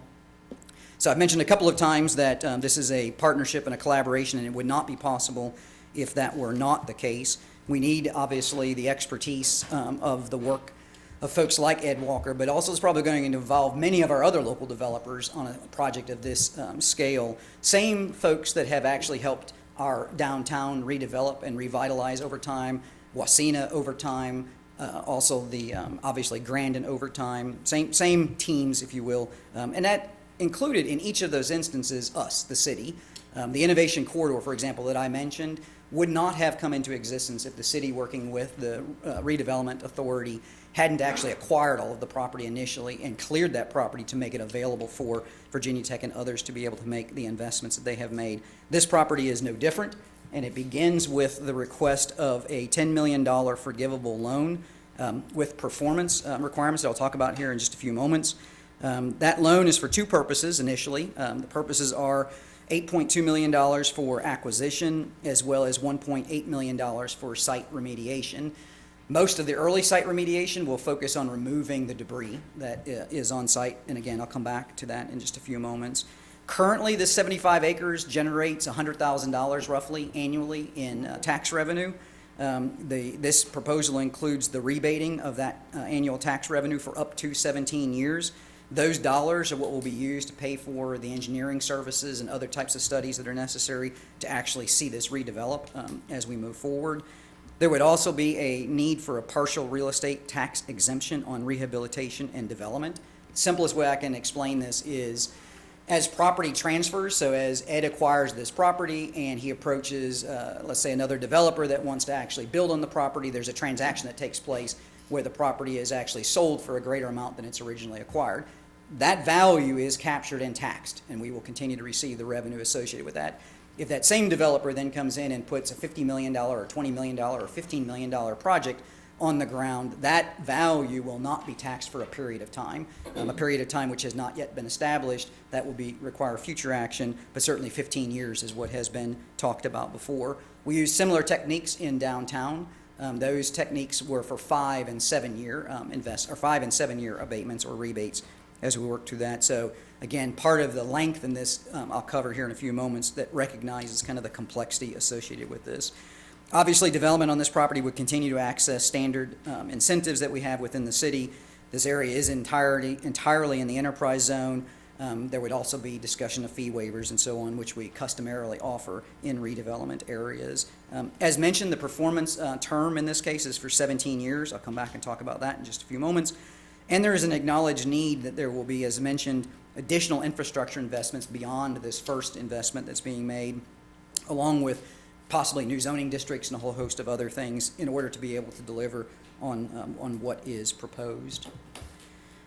What is in response, so this is a performance agreement, so the developer is required to perform. In this case, the developer will provide a minimum of $50 million of private investment within those 17 years. Should he default on that, should he default, that results in loan repayment, so he will repay the loan that otherwise is forgivable. As well, there is about $2 million of cash backing this up, as well as a default, that if there is a default, there can be a cash transfer. And ultimately, if there is a default, the city has the opportunity to actually to take the land and be able to use the property should that be necessary as we move forward into this. There's also another mid-term kind of performance requirement, which is that half of that investment has to occur within the first 12 years. Failure to do so may result in the loss of the tax rebate that I mentioned earlier, and that would be by action of the council if there was a default within that time frame. The removal of the debris begins immediately following closing. We anticipate closing occurring sometime in the spring or early summer. Once that occurs, then the financing will have been lined up. In order for that to occur, dollars would be exchanged and the cleanup of the debris on the property would begin immediately. As I mentioned, there's a personal guarantee of $1.8 million on this as well, and of course the property serves as additional guarantee for performance. What is envisioned, as I mentioned kind of generically about the types of uses that could go in this area, is really kind of a reimagining and reconfiguration of what's going on out in that area. It is the developer and I think the city's hope that a number of the tenants that are currently out there will not only continue to be present in this redevelopment, but actually take an even bigger role. So again, I point back to texture furniture. Obviously, what's being envisioned here certainly incorporates and enables texture furniture and others to continue to succeed out here as well. It would, in many cases, what's been envisioned is kind of a reallocation of where those different uses take place. There will be, as I mentioned earlier, new construction. So a good example is if you look at the lots that are along 9th Street that currently contain a large number of salvage vehicles. When those salvage vehicles are removed, that property is readily available for new construction. When you look at, for example, the 5-story sort of tower that's out there, which was the office building, the office portion of the Viscos, that it would be an example of a rehabilitation project where there could be residential uses in the historic structure. That will be true throughout this property. There will be some areas where there's new construction, some areas where there will be rehabilitation. There will be relocation of some uses. The idea is to kind of concentrate industrial manufacturing uses as close as is practical to one another, whereas freeing up areas for residential as well as for the maker spaces and other commercial types of activities as well. This will all be benefited and determined through a master planning process that will also begin upon closing and conclude by the end of this calendar year, at which time then we will have a much better sense of kind of the more formal layout of the uses, what's possible, as well as what infrastructure is necessary in order to support what we're discussing with this. A few other additional considerations is, if I haven't already said it, I'll say it again, this is not a regular redevelopment project by any stretch of the imagination. You do not redevelop 1 million square feet of building on 75 acres that has been occupied by heavy industrial for over 100 years the same way that you do a single building, or frankly, even the same way that you might do an entire neighborhood. It's more akin to downtown. If you think in downtown, all the way back to some of those first investments in things like Center in the Square, and what the city was like at that moment, and fast forward 30 to 40 years and what it's like at this moment, but all of the individual actions, private and public, that had to take place in order for that to succeed. This will be no different. That's part of the reason for the 17-year performance, which is a bit longer than we typically try to enter into agreements for, because this is going to be a very long-term project and development. There will be some quick actions. Some of those quick actions, as I mentioned, include immediately removing the debris, doing the master planning on the property as well, starting to get the property ready for development and redevelopment. I had mentioned earlier the economic impact of the first phase. It's believed that first phase can happen in those first several years, and that's part of the reason for having the trigger that says those have to take place within that first 12 years as well. But again, it's important not to think of this as a standard redevelopment project. In many ways, Ed will be functioning as a master developer here. Some of these projects, some of these areas, he will develop himself. In many instances, he's going to have to bring in other partners in order to take on something of this scale and this magnitude. I also think it's important, and we've talked about this in our meetings, that it recognizes that this is only a portion of the city's investment in Southeast Roanoke. There have been, in the past couple of years, as recently as this past year, investments in infrastructure and institutional activities in the area, including many of the streets in Southeast have undergone some recent street paving. Of course, the Fallon Park School recently was completely remodeled and expanded, and the Belmont Branch Library is getting ready to undergo its most recent update as well. And of course, this area, Belmont Fallon, is our current target area, where no less than 50% of our annual HUD funding will be focused in on that area. And there is designated ARPA funding going into the Southeast for redevelopment of affordable housing. I just yesterday signed off on three houses that are being rehabilitated by Habitat for Humanity as a part of that project in Southeast Roanoke, and there are many more to follow as we go through. So I think it's important to acknowledge that as significant as this project is, it's not the only activity that is going on in Southeast over the next several years as we move forward. And then I would do you a disservice as well as the public if I didn't acknowledge that there are risks associated with this. There are certainly risks to the private developer as he moves forward with this. There are also risks to us. There is a possibility, obviously, and we have to account for this possibility, that something will happen. The market conditions will change. We'll find something environmental on the property that was unanticipated, or that the infrastructure needs remain uncertain or whatever they may be beyond our reach of those. The significance of that is if any of those occur, the default again is that we get the property cleaned up. It stays in single ownership instead of being subdivided up into many pieces that would be much more difficult to develop, and ultimately the city can take possession of the property and be in a position to redevelop it. But again, there are risks that are involved as we move forward with this project, and certainly want to acknowledge those. I think some of the folks that we have talked with about this kind of say this best. I'm not going to read through certainly these quotes as well, but they give a sense of both the opportunity and the challenge that is in front of us. But make no mistake that this is a significant opportunity in the city's history, and certainly in the area of Southeast Roanoke, to be able to genuinely and authentically and significantly move a piece of property that in many ways has hindered that portion of the city from realizing its full potential in doing so as we move forward. If the council chooses to approve the performance agreement that you have before you, which is inclusive of the items that I just mentioned, the Economic Development Authority will be meeting tomorrow morning to consider the same item. Obviously, in order for this project to move forward, they too must approve this project, as actually the agreement is ultimately between them and Ed, but we are providing the funding to assist in that regard, and ultimately the accountability as it moves forward. So I'll close by saying that there is a lot of excitement associated with this. There is a lot of potential and possibility. There is also a lot of work that lies ahead, that this is really just the first step in something pretty significant, but it is just that, the first step. There's going to be a lot of other steps between now and the spring, and then there will be many more steps after that as well. So I will end there, and you have, I know, before you all of the information that we have previously shared with you in draft form. It is in its final form. That includes the cover memo that Mark Nelson had created for this. It includes the measure that would approve the performance agreement. It includes the performance agreement itself, the exhibits that are related to the performance agreement, the economic impact assessment that was prepared for the first phase that I mentioned, and an exhibit that shows kind of the layout of the conceptual layout of the property in question as well. And with that, I'll be happy to answer any questions and see what I can help you with. So, thank you.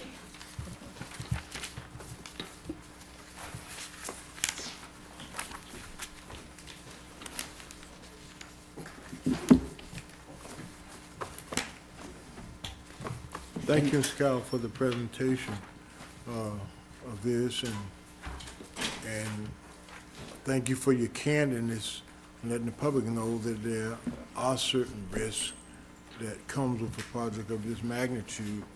But as we've studied this, I think that's going to be a game changer for Southeast Roanoke. And we've been talking many years about working and doing something in that area, and I think it's going to bring that area up. So I'm encouraged, and thank you for the work. But And again, thank you all for your help as we went through this process. And I think this is, I know that we have the development team on the private side that has the capability of making this happen. Ed has done this all throughout our city. He has done it in Danville. He's doing it in other parts of the state as well. So if there is anyone that knows how to pull off something as crazy as this may seem, it's Ed, as we work our way through. He just, on something of this size, he's going to need every assistance that he can secure as we move our way through the redevelopment of this property. Council? Yeah, I just wanted to ask Mr. Cowell, would the public have access to your presentation? Is that going to be on the website anywhere, Mr. Cowell, or is Yes, that- we certainly can, because I would unlike like a our, copy. unlike our other, usually you would find this in the packet. Obviously, we didn't do that Yeah, because right. we've kept it in closed session. We certainly can do that. I'll Yeah. work with the clerk's office to go ahead and add it up to the same section where all of our other Yeah, agenda that materials are. that would be good. Oh, and copies of everything that you all have, once you take action, are being provided to the media outlets as well, so that they have that information as well. Yeah, because we've been briefed several times. It seemed like an hour ago, and then just again, but it was good seeing it all over again. I agree with the mayor. I'm very excited about it. I think it is going to certainly be good for Southeast Roanoke, this kind of development. And that presentation or that copy of that PowerPoint would be good to share with others who might be interested. Thank you. Absolutely, absolutely. And once all the questions have been asked and you feel comfortable, Mayor, then we will need the introduction of the measure, so that then you can begin the more formal process. But I want to be able to answer any questions you have first. So. Okay. Are there any questions from council? Mr. Pretty? Bob, first, thank you for the presentation.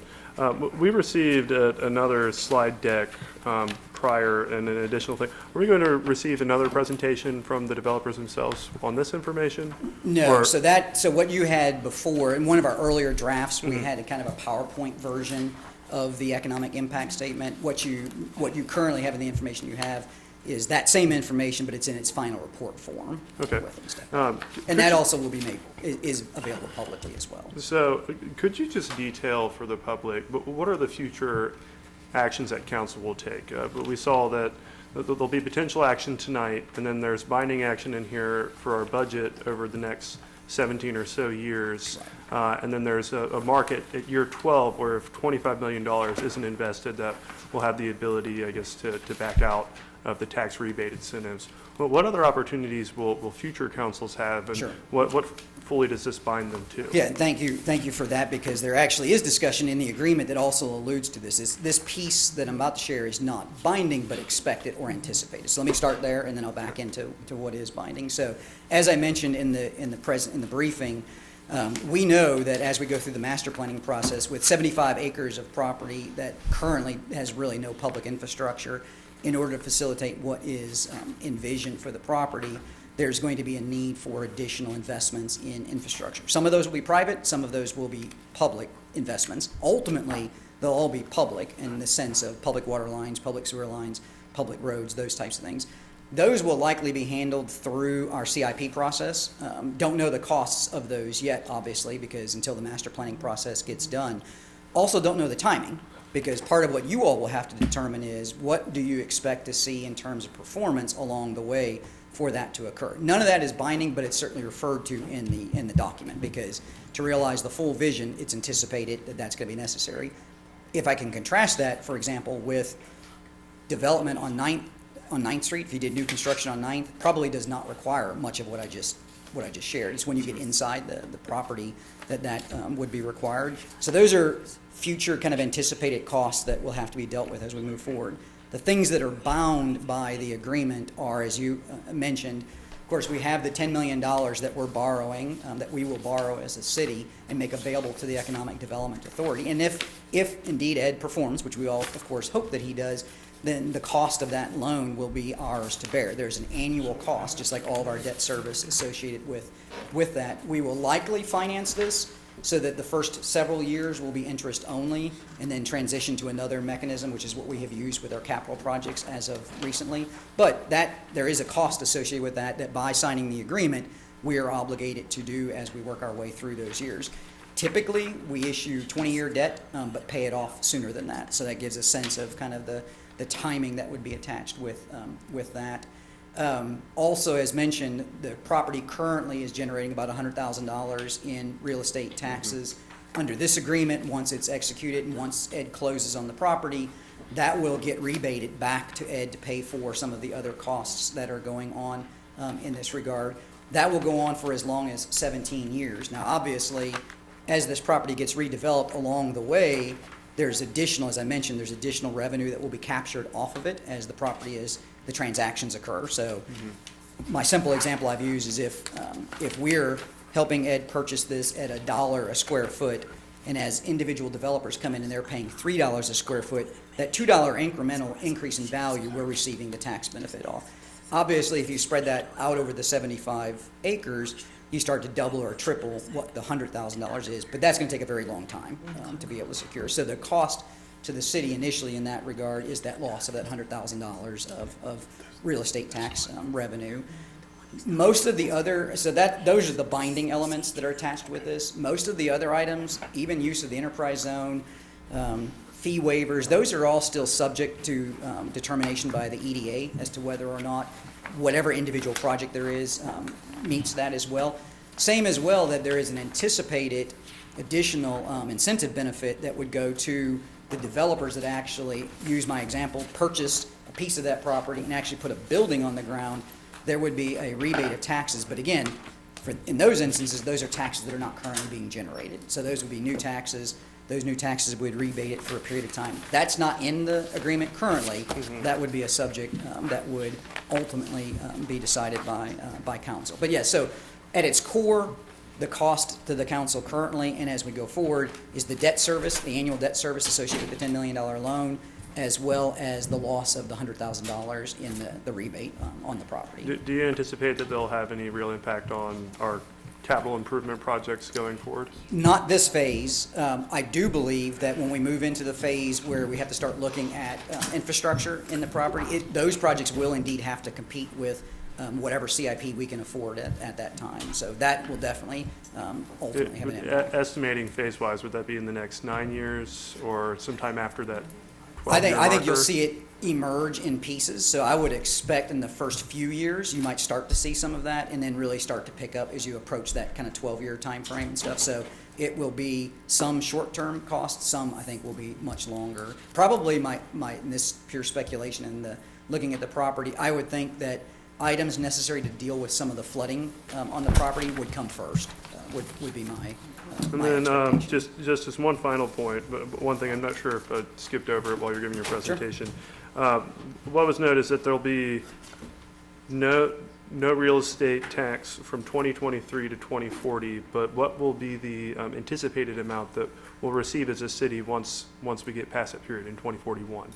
Sure, and that really is very dependent on what actually gets put in the project. So if I use, it's in the impact study, and if you give me a few minutes, I can probably find, if you just use that first phase. It's $1.4 million is what they estimate. Thank you. See, and that's with that first phase. So in the first phase that the consultant used is it doesn't even hit the $50 million performance. So that is a lower value attached with it. Essentially what that is I'm trying to remember off the top of my head, but I think it was a couple of hundred multifamily units constructed in the property along with some food and beverage. And that alone, if that investment was all that you got on the property, one, it doesn't meet the $50 million that's required, so there'd be some default attached to that. Two, if that is, then it itself would generate $1.4 million. So that's ultimately. So while we're foregoing revenue for a period of time in order for this investment, we expect at least $1.4 million in 2041 and going forward to come back to the city. Correct. And I think it's important to use, I'm glad you used the date at the end of the 17 years, because even though we certainly hope that it comes sooner, we all have to plan that it may not, that it may actually take that long before you actually see those kinds of revenues coming off of the property, and be comfortable with that. I hope that it's sooner so I that I do can too. see And it happen. I believe that Ed does as well. He's not gonna like it, I'm gonna say this, because at the end of 17 years, he and I will both be in our 70s, and so I don't think he actually anticipates having, working on this when he's 72 years old. So. Well, thank you. That's all the questions I have. Thank for you. Bob. All right, anybody else? Just a Vice Mayor? comment. This is so transformative and exciting. Think about the synergy that's taking place around the city and the investment that council made decades ago to transform downtown, and how that has changed the vibrancy of the city. The new Melrose Market, all of the amenities that are going in along in the Northwest Corridor. To see this investment in Southeast, it's just adding to this really positive, transformative synergy that's taking place throughout our city, over by Carillion and the Biomedical Research Institute. I mean, these are all positive things for the growth of our city, and it's exciting to be a part of this transformation at this moment in time.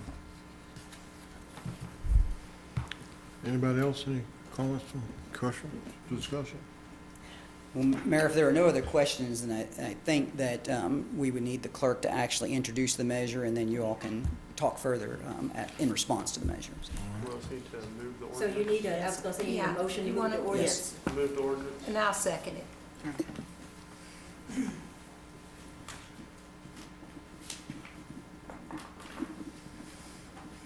And I'll read the Read the title paragraph. Paragraph. An ordinance authorizing the proper city officials to execute an economic development performance agreement among the City of Roanoke, Virginia, the Economic Development Authority of the City of Roanoke, Virginia, and Riverdale Southeast LLC, a Virginia limited liability company, authorizing the city manager or his designee to take such actions and execute such documents as may be necessary to provide for the implementation, administration, and enforcement of such performance agreement, and dispensing with the second reading of this ordinance by title. All right, any discussions or comments No, by members of council? like I said, this is very exciting. Biggest economic development in our history. It's a game changer, especially for that area. It changes the game. All right. Exciting times. Well, thank you, council members. I'll ask the clerk to please call the roll. Mr. Pretty? Aye.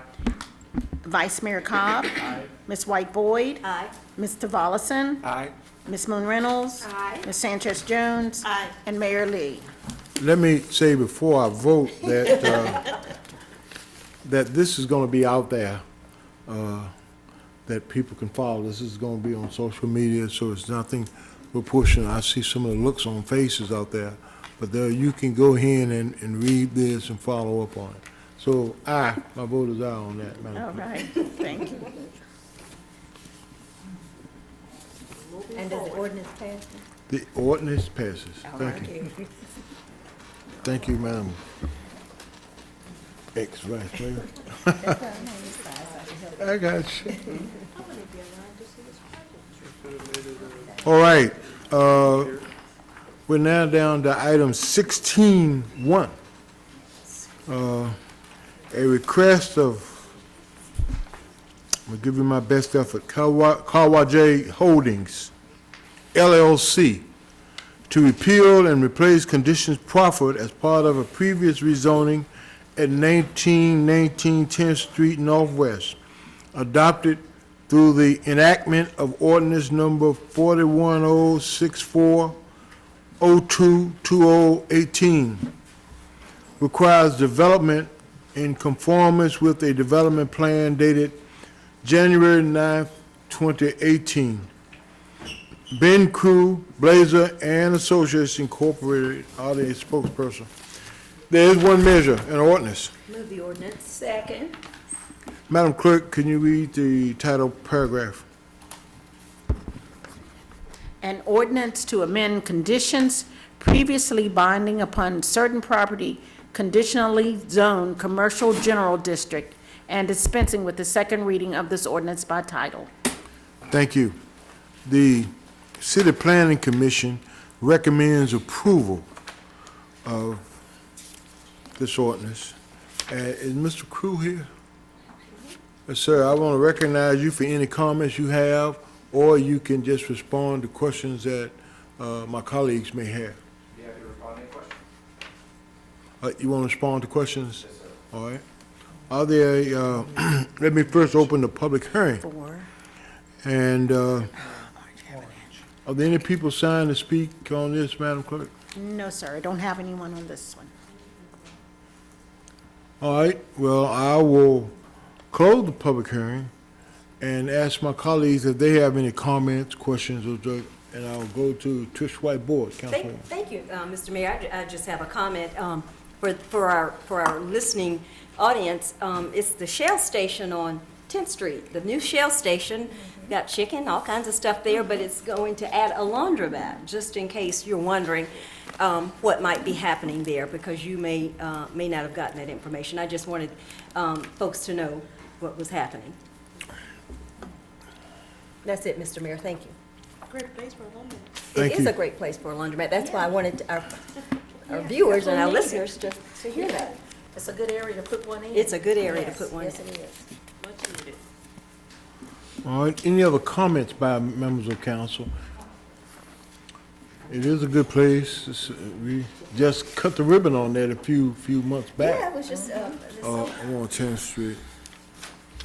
All right, hearing no further comments or questions, Madam Clerk, we're ready to call the roll. Yes, sir.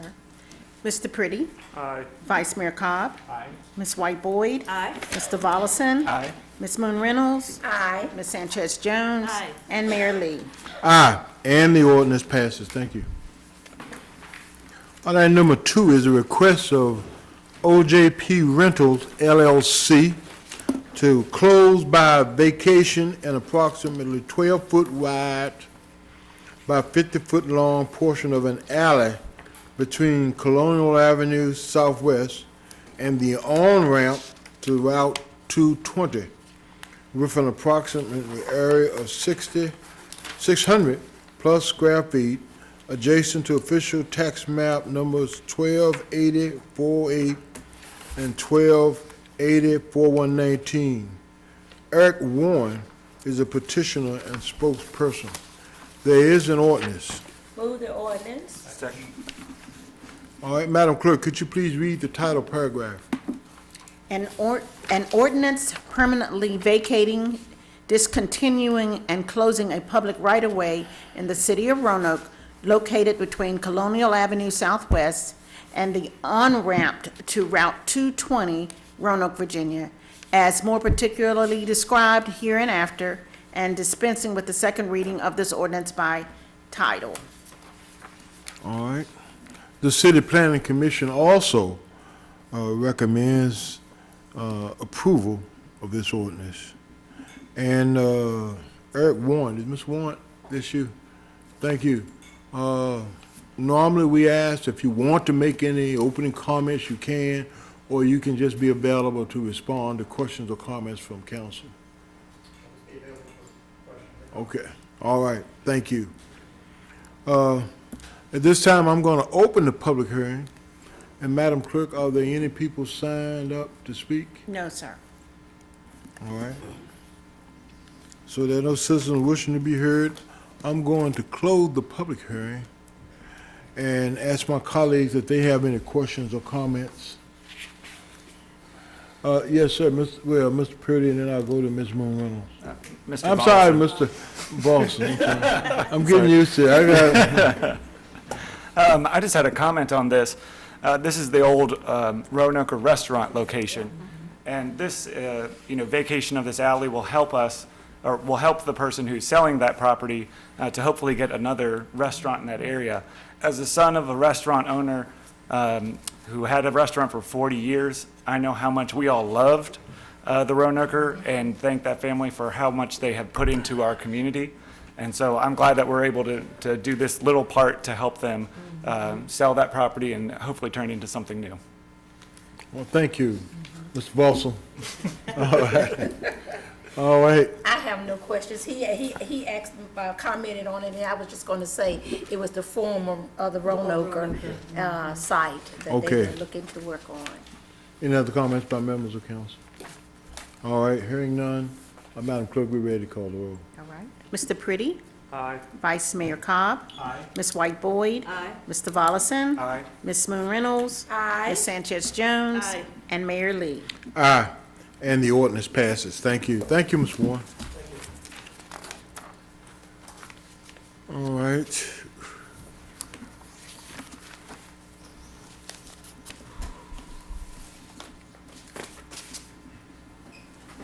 Madam Clerk, are we down to item number 3? Yes, we are. Okay. Request of TPB Enterprises LLC to close by vacation an approximately 0.06 acre portion of Mecca Street Northeast at the intersection with Orange Avenue Northeast, being adjacent to property located at 2901 Orange Avenue Northeast, to be zoned Commercial General District and incorporated into 2901 Orange Avenue Northeast with the realignment of Mecca Street Northeast to close by vacation an approximately 0.03 acre portion of the right-of-way between 2525 Manning Road Northeast and Old Manning Road Northeast, respectively, for incorporation into the larger master plan, to repeal all conditions proffered as part of a previous rezoning on property located at 2843 Orange Avenue Northeast, enacted through ordinance number 29, 27, and 7, relating to substantial conformity with a site plan, fencing requirements, and zoning, and to rezone the property located at 2843, 2814, 2838, 2828, 2842, and 2920 Orange Avenue Northeast, 2802 and Old Dalton Road Northeast, Old Scott Road Northeast, 2519, 2525, and Old Manning Road Northeast, and the portion of a right-of-way to be vacated. Ben Crew, Blazer and Associates spokesperson. There's one measure, an ordinance. Move the ordinance. Second. Well, I'll ask the clerk to read the title paragraph. Before the clerk starts, Mr. Mayor, if I can again hand out another substituted version. Instead of, and it's a real simple change, instead of doing amendment number 3, what the applicant would rather do is keep it as amended application number 2. And he will be making the amendment live tonight that I suspect will include that bus shelter that we've discussed. So this is not the one that we had earlier. This is a different one, and it only changes right here. I'll show you the highlighted version of the language. It talks about amendment number 2. It changes nothing substantively from what we did, other than referencing number 2, so that when the clerk reads the title paragraph, she has a copy of this and is reading this one that I'm handing out. Okay, thank you. And number 2 is pursuant to the revisions of section 12, So, right? Trish, I guess your motion needs to be for the revised. For the revised, Yes. yes. This is- And then I'll second the revised. Yeah, I move that, Thank you. we move the revised ordinance number 2. Yes. Yes, and I second the revised one for the application number 2 dated January 9th, 2020. Thank you. Thank you. All right, it's been moved and seconded, Madam Clerk, that we amend the motion to include. And Mr. Mayor, on this, for this project, we do have a presentation from the planning staff. As we've said before, with these larger or more complex kinds of projects, we think that it benefits everyone to kind of go through a little bit more detail, and so Jillian's prepared to do that, and then certainly would offer the opportunity for the applicant to speak as well, and then open the public hearings. After, If she's saying after If she- something, she's back there doing sign language. Jillian, what are you Can saying you to read? us? clerk has to read the title You don't paragraph. read sign language, I thought she Jillian. already The did. clerk has to read that. Yeah, read Yeah. that The two title pages. paragraph. Oh, yeah. That's the longest She's gonna one read the I've same ever one. read. Oh, After man. that, then we're ready. Glad you and not me have to read all this. All right, Go for it. that's right. An ordinance to, one, close by vacation an approximately 0.06 acre portion of Mecca Street Northeast at the intersection with Orange Avenue Northeast, being adjacent to property located at 2901 Orange Avenue Northeast, official tax map number 7090405, to be zone CG, Commercial General District, and incorporated into 2901 Orange Avenue Northeast with the realignment of Mecca Street Northeast. 2, to close by vacation an approximately 0.03 acre portion of right-of-way between 2525 Manning Road Northeast and 0 Manning Road Northeast. Official tax map numbers 7120208 and 7170201 respectively, for incorporation into larger master plan. 3, to repeal all conditions proffered as part of a previous rezoning on property located at 2843 Orange Avenue Northeast, official tax map number 7070114, enacted through ordinance number 29277, relating to substantial conformity with a site plan, fencing requirements, and zoning.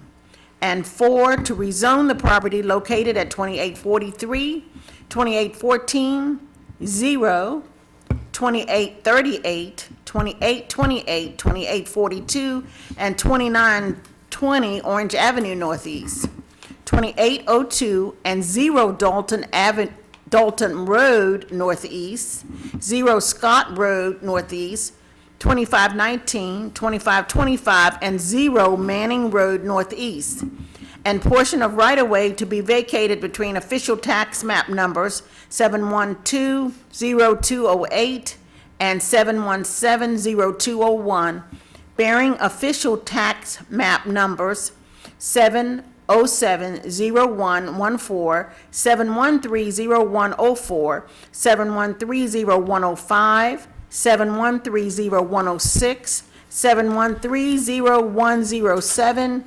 7130108, 7130109, 7130113, 7130123, 71301, 7130121, 7130122, 7120208, 7170201 respectively. From CG, Commercial General District with conditions, CG Commercial General District, R5 Residential Single Family District, RA Residential Agricultural District, and I1 Light Industrial District, to MXPUD Mixed Use Plan Unit District, Development District, subject to development plan that specifies uses, location of buildings and infrastructure, site access, and building design, and dispensing with the second reading of this ordinance by title. There you go.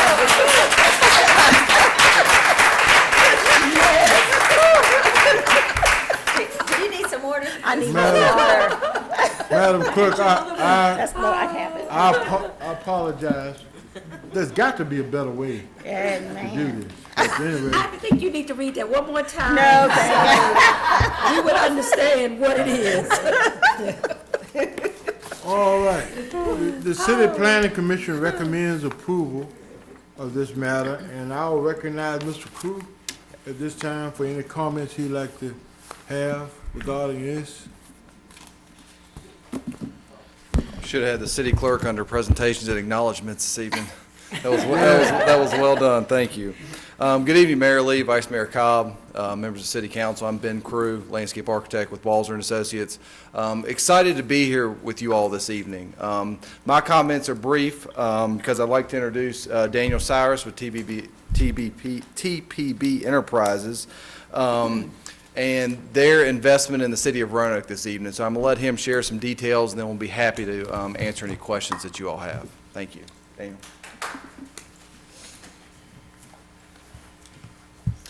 Good evening, councilors. First, I'd like to just take the opportunity to thank all of you all for your time here this evening. And as Mr. Cruz stated, I just want to kind of give you all some overall comments to start with, and then we are all here and available to answer any questions or comments that you all might have. So just to reiterate, my name is Daniel Cyrus. I represent TPB Enterprises. And what we have before you all tonight is a proposal for a mixed-use project located along Orange Avenue. It's a combination of commercial and residential components to the project.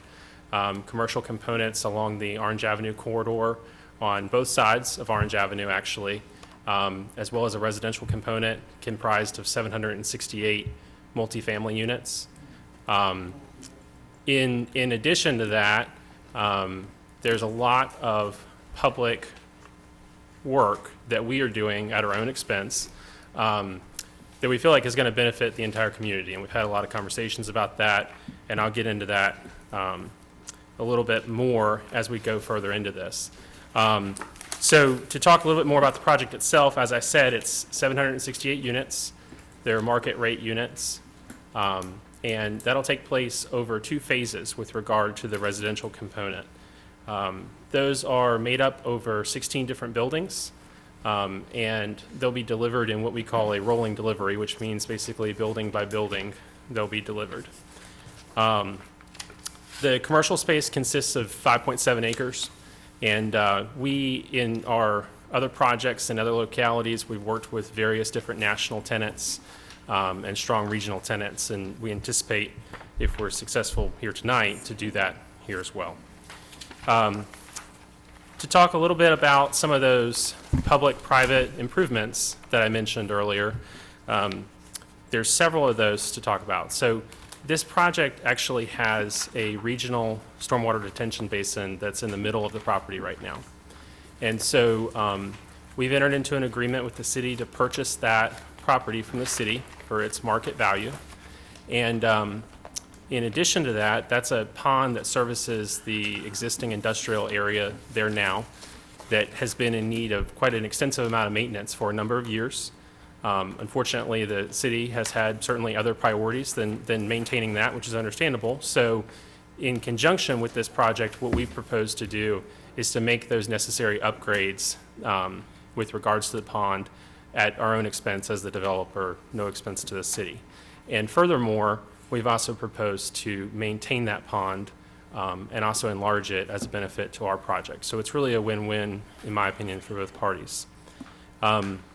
Certainly one of the other major public-private improvements to speak of is the new proposed intersection at Mecca. So at Mecca and Orange Avenue right now, there's a 3-way intersection, which is just simply a flashing yellow light.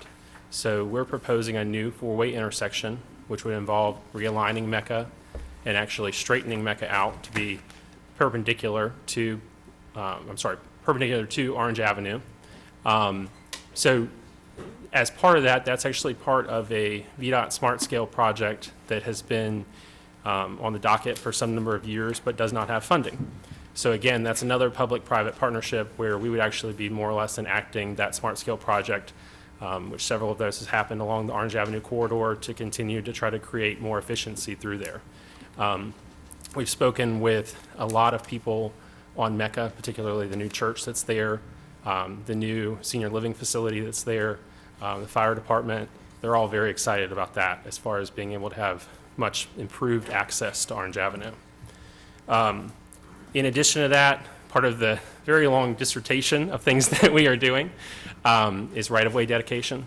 So we're dedicating additional right-of-way along Orange Avenue and along Manning at the rear of the property for additional public improvements. And we're doing some of those improvements, which include sidewalks along Orange Avenue, street trees, additional landscaping. So those are kind of an overview of some of the public-private improvements that we're proposing. And to talk a little bit more about the project, I want to talk about the project from a density perspective. This site has been certainly challenging because of its topography. With that being said, we've worked with city staff for many, many months now to come up with a plan that's a good steward of the property that's there. You know, obviously, as a city, there's only a certain amount of land area that's left to be developed. And so I think it's important that we are a good steward of that and that we develop it in a way that's responsible for the future. Because I think someone pointed out earlier, the decisions that we make here tonight will affect people 10, 20, 50 years in the future.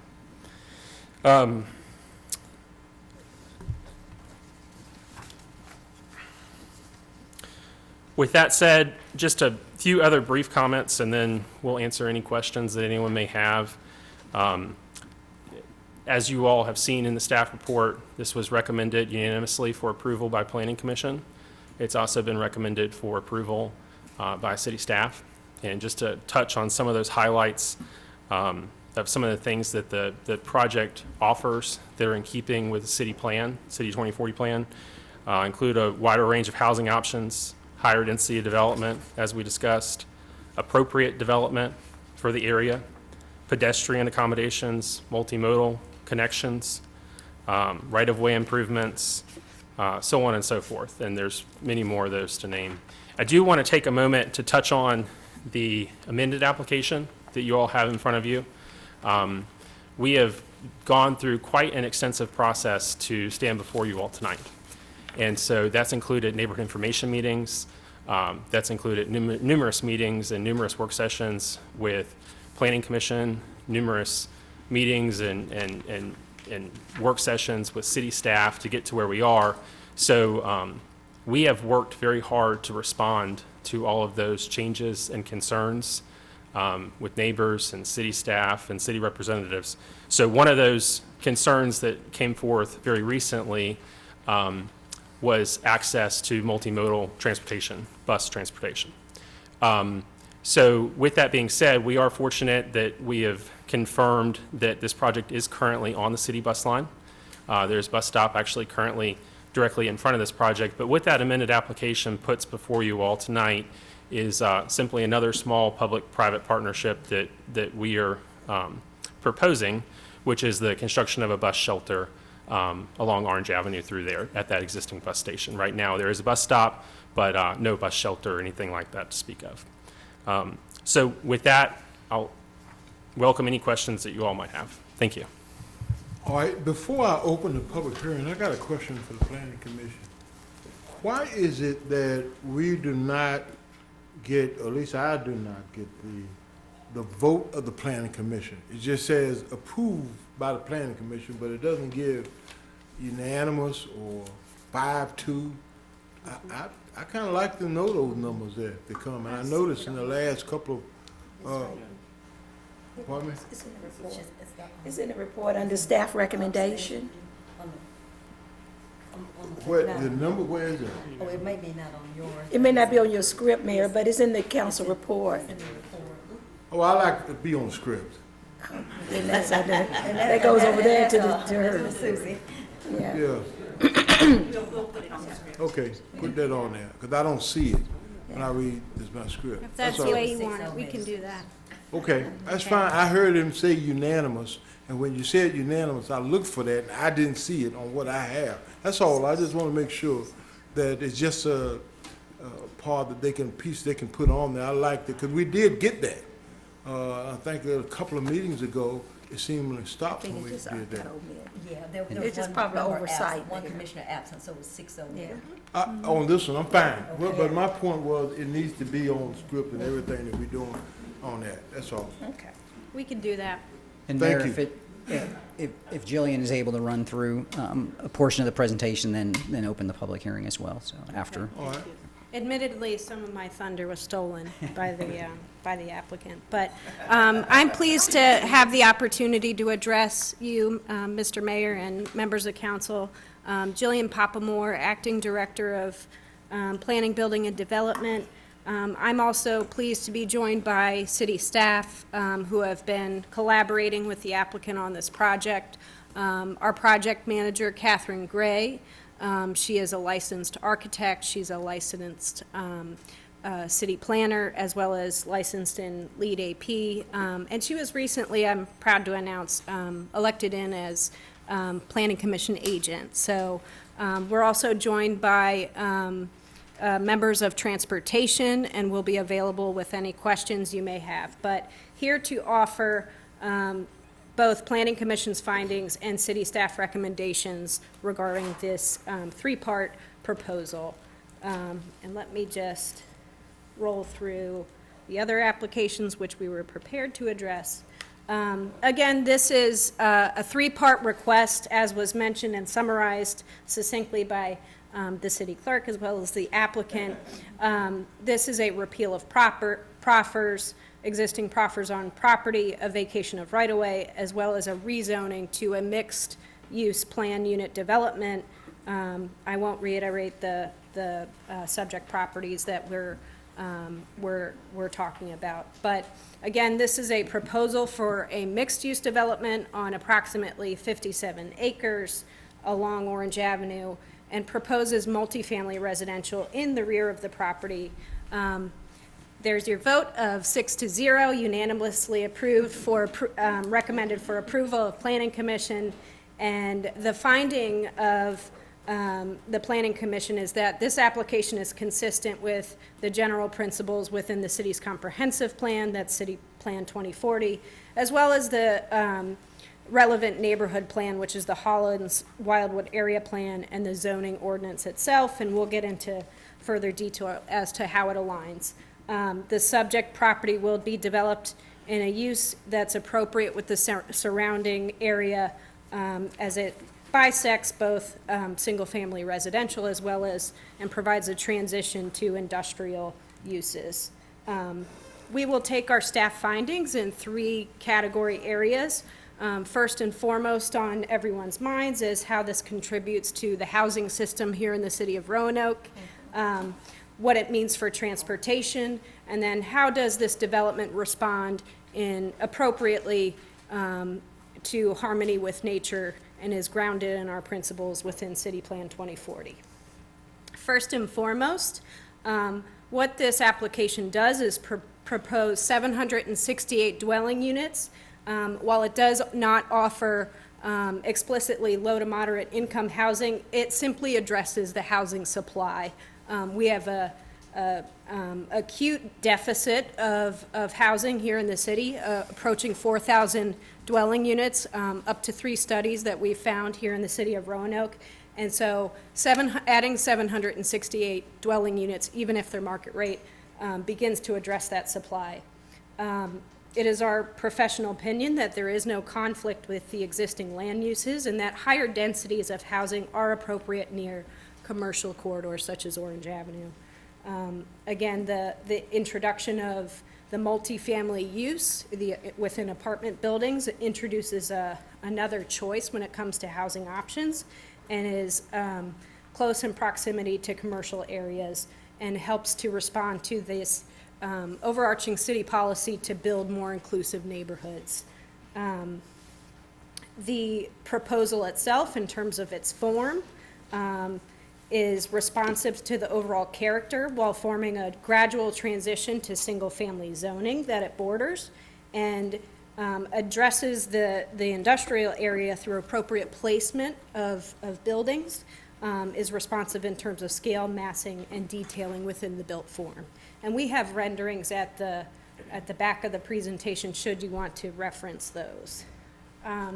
As was mentioned, as it relates to transportation, this application has been thoroughly vetted by professional certified technical staff here with the city, and the staff concurs with the technical report and findings that support the public infrastructure improvements shown in the plans and were mentioned by the applicant, in addition to introducing sidewalks, pedestrian safety, a turn lane is proposed, as well as enhancements to the traffic signal. And as was mentioned, the additional amendment to offer more dignified accommodations for transit riders. Additionally, the traffic should not be ignored, that the traffic generated by the development along Orange Avenue and Manning Road is not anticipated to oversaturate the capacity of that street network. And last but not least, when it comes to harmony with nature and responding appropriately, development that responds appropriately to the environment, we have the existing stormwater facility, as was mentioned, that exists at the center of the property will be invested in, improved, and then there is a plan for maintenance going forward. The city, as a standard for all of its new development, administers a stormwater management program by way of professional staff and reviews both water quality and quantity. And these are evaluated very closely by professionally certified technical staff. Just to reiterate some of Planning Commission's findings specific to this project, when making that positive recommendation, they noted that the development plan was exceptional and responsive to the needs and brings much-needed housing to the community. One commissioner noted that an awesome design, again, that brings much-needed housing to our community. Another commissioner just acknowledged and appreciated the investment in the city. And finally, an acknowledgement of the great transition between the existing single-family housing and the industrial park, that this property provides a appropriate transition and is reflective to the principles within our comprehensive plan. That concludes my comments. Again, we have other staff available to respond to any questions you may have. Well, thank you. I haven't opened the public hearing yet, but just some comments.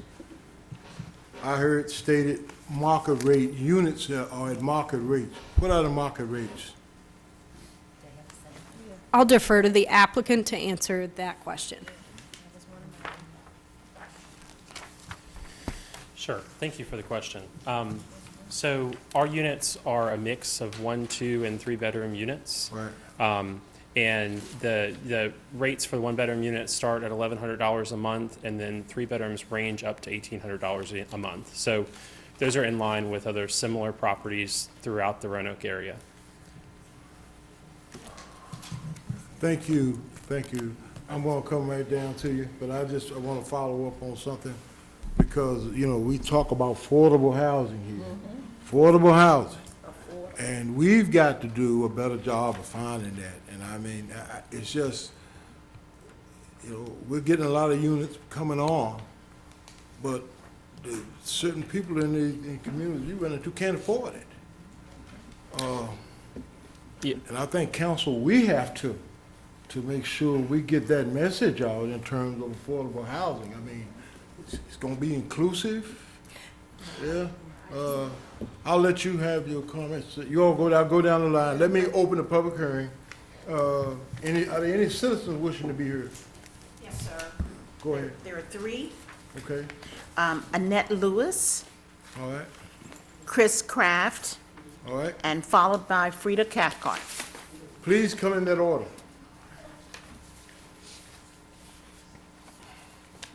I'm gonna give you guys a chance to chime in. Well, good evening. Good evening. Let me start. I'm Annette Lewis, President and CEO of TAP. And let me start by saying the last time I was here, I was congratulating you about Henrietta Lacks. And we thank Councilwoman Trish White Boyd for all of the work that she did with for that, and now Estelle McCadden, and I commend you for that, and even voting that Reuben Lawson Federal Building, I commend you for that, and the young people that were recognized tonight. I'm here, and thank you, Mayor Lee, for what you just said. I stand before you, city council members, and in support, certainly, of a new apartment complex. We certainly need housing in the city of Roanoke, but I would be remiss if I didn't say that we do need affordable housing. Certainly, I represent people who have limited resources, and I'll share a story with you of a disabled senior citizen who lived in an apartment complex that was closing because it was going to be renovated, and they were going to increase the rent. She was paying $500 per month, had lived in this complex for 20 years. And certainly she was devastated about having to move from a home that she loved, knowing that rent would go up to about $1,200 a month. We looked for months to help her find housing. And what we were told, in order for her to get in public housing, only $500 a month, she couldn't afford a lot. We could not find housing for her. She could afford public housing, but she would have to be homeless in order to be put up on a list, on the wait list. And she died before we could find her housing. So I say that to you. It is important for us certainly to address our housing issue, but I think there is a solution. If there is going to be additional housing development, that the city require 10% of the housing development to include affordable housing. That's my recommendation tonight. Thank you. All right, thank you. All right, the next speaker.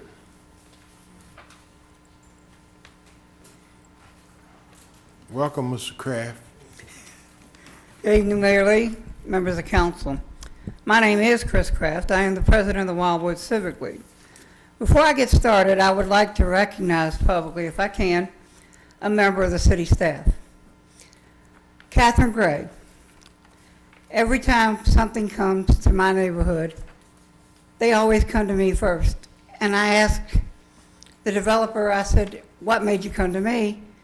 And he said it was recommended by Ms. Gray, which I think should be done with every project throughout our city. And I want to thank her for everything she does for the Wildwood neighborhood. Wildwood met with the developer and the neighbors in a meeting which Catherine Gray and Hong Lu came to. We only had a few questions and comments, and everybody is excited about it except a couple people, which you can't make everybody happy.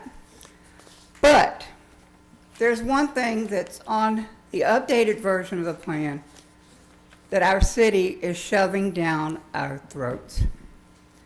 I know they want to ease traffic on 460, but they're forcing this gentleman and his company to put in these triangles to keep people from going from the firehouse to the new apartments.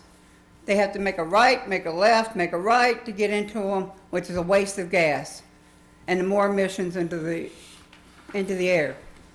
I don't think that is right.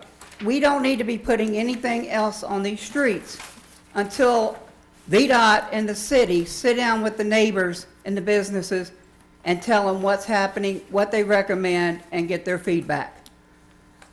Neighbors are tired of the city and VDOT shoving stuff down our throats, saying this is mandatory before this project can be built. It's not mandatory. The taxpayers pay for these roads to be maintained and these streets and sidewalks. They need to come to us and ask for our recommendations. But except for that one part, we do highly recommend this for approval.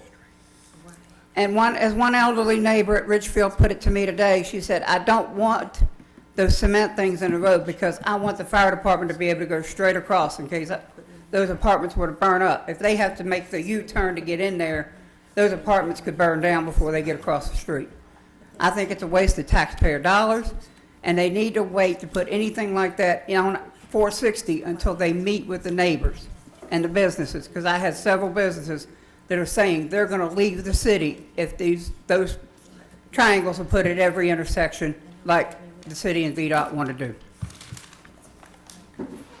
Thank you, Mr. Kraft.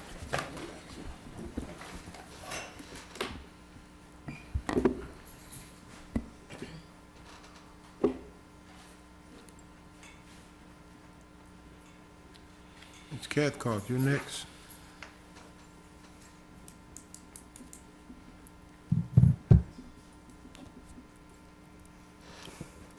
Thank you. My name is Frida Cathcart, and I'm here in my capacity as a district director on the Soil and Water Conservation Board representing Roanoke City. A lot of conscientious thought and effort has been put into this development, and it's laudable. I just wanted to bring to council's attention that back in the fall of 2021, you all passed a climate emergency declaration or call to action. And in August of last year, 2022, the Department of Environmental Quality sent out a memo saying that they were in the process of making transformative changes to construction and development. And that would take about 6 to 9 months for them to come up with the regulations. With the recent influx of developments, I've been communicating with people at the state level about when these new stormwater regulations go into place, if the new developments will be subjected to them. And I was told that no, they would be grandfathered to whatever the regulations were when the projects are approved. And it had been their experience in the past that when they're in the middle of updating their stormwater regulations, that there's a gush of developments that are suddenly ready to go through and be approved. And they've noticed a pattern of that. He did say that the localities could make more stringent regulations than are the current ones. So I just wanted to bring that to your attention because as much conscientious thought that has gone into this development, there are things that I have not heard talked about. They talked about the retention pond for the floods. And I did look at Google Maps to see if there were any major tributaries or rivers there, and I didn't see any. And it looks above the floodplain, which can be good, but you all might be aware of the flooding that's happening in California. It says, while many home insurance plans cover rain and wind damage, damages from floods are not covered under homeowners and renters policies. And like areas along coastlines and rivers where flood insurance is a requirement, homeowners who live farther inland where flooding is less common, but who have been hit hard, are unlikely to have similar coverage. Only a specific flood insurance policy will cover home flood-related losses. So I just wanted to make you all aware, and the developer as well, that there is state and federal money to encourage development that's more flood resilient, like cisterns, living roofs, things like that. And I don't know if this development has considered it, but I would love to see us be an all-America city again for being a city of the future that's implementing these flood resiliency plans and responding, taking action on the climate emergency now. So I just wanted to bring that to your attention. I believe some of the funding goes up to 80% with state and federal dollars, and the staff of the board would know more about that. But I just wanted to really emphasize to you all that when you're looking at housing, we want housing that's not going to cause homeless people because of flooding in floodplains that then are going to be displaced. We need to be forward thinking and take what is there, the incentives that are being given, to make sure that our people are protected now and in the future. So I just wanted to say. Frida, before you go, do you speak to the planning commission when they have their meetings on these things? I did make a presentation to them last week about it, and they honestly seemed kind of confused while I was there, or even what my position was. So I'm going to work on building relationship with them and making them aware with that. And I'll probably be knocking on your doors sometime soon. I want to make sure that these monies are going to the diversity that our city is, and that it's getting to the people that needs it to get to. And I'll do the best I can. I look forward to working in partnership with the Planning Commission, with you all, or wherever you all direct me to. I want to do a good job. I appreciate you. People come up here with a lot of data and information, but they're saying, so you're asking us to do what? Be clear on that, and I think you could cut a lot of words off of the situation, but I appreciate you. Thank you. All right. I'll get to you when I get down there. Is that all the citizens wishing to be heard? Yes. Thank you. We'll close the public hearing. And now I'll give my colleagues an opportunity to speak. I will go right down the line on my left. I saw they had hands, starting with Trish Whiteboard, and then go right down the line there. Thank you, Mr. Mayor. And thank you, Ms. Cathcart. I certainly appreciate what you are trying to do. I mean, there's money there. And you and I met, and we talked about those cisterns and ways to collect that water, because they're looking at maybe doing some tree planting, and that's another thing. I saw 15%. I don't know if that's the minimum, or can you do more than that, but we certainly don't want another heat island. But you know, if that's all that you're required to do, I guess that's all you're required to do. But I thought 15% was a low number, but that's not what my point was. My point was that you might want to talk to Ms. Cathcart about that funding, because it is money that's available. They're looking to give it away by way of a grant. But I want to piggyback on what the mayor has said, and also Ms. Lewis. I certainly agree with them with the density that we have, 768 units. Is it too late for us to consider a portion of those units as affordable housing?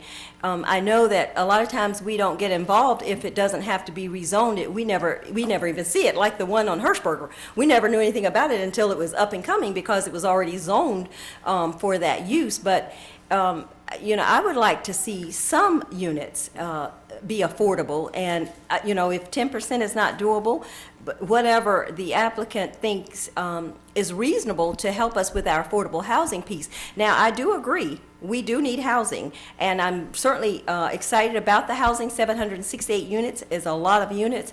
That is going to help with our shortage in our housing market, but I would be remiss if I did not say that we need some affordable housing. And so the entire complex is not going to be affordable, but the consideration of some units would certainly be appreciative. And thank you, Mr. Mayor. All right, Mr. Boston. So I'm going to start with your comments. I think that, you know, we definitely need affordable housing here in Roanoke. We have wait lists for folks with vouchers. So that needs to be done. And we're seeing a lot of development happening in Roanoke. That's why I'm excited to get started on working on inclusionary zoning ordinance that we can start to put in here at the city that requires projects that come before us for rezoning to be to include affordable housing, and not just affordable housing by what they say, but by federal standards. So I know that we can't do that on this project, but I do look forward to a future here in Roanoke where we can. Now, a couple of items that I wanted to ask the developer about. First is parking. There seems to be a lot of parking spaces there. I don't have the patience to count all of them out. But what is the typical parking per unit that you guys are doing? So with regards to the parking, the average is 1.8 spaces per unit. Okay. And we've learned in doing projects similar to this all over Central Virginia that that's really what's required for adequate parking. Again, like I described earlier, our product is a mix of 1, 2, and 3 bedroom units. Mm-hmm. So 1.8 spaces, if you think about it, you know, it really kind of makes some pretty simple sense as far as number of people you would expect that are driving to live in those units. Great. So my next question is about the commercial side of this development. The first question I have is, you're giving us a right of way to make a sidewalk, but then I've looked at the elevation view of this, and it kind of does a stair step. Mm-hmm. How will somebody from the sidewalk get up to the top of the retaining wall to the commercial area? How big is that retaining wall? Sure. So the retaining wall that parallels Orange Avenue through there is actually terraced in 2 levels.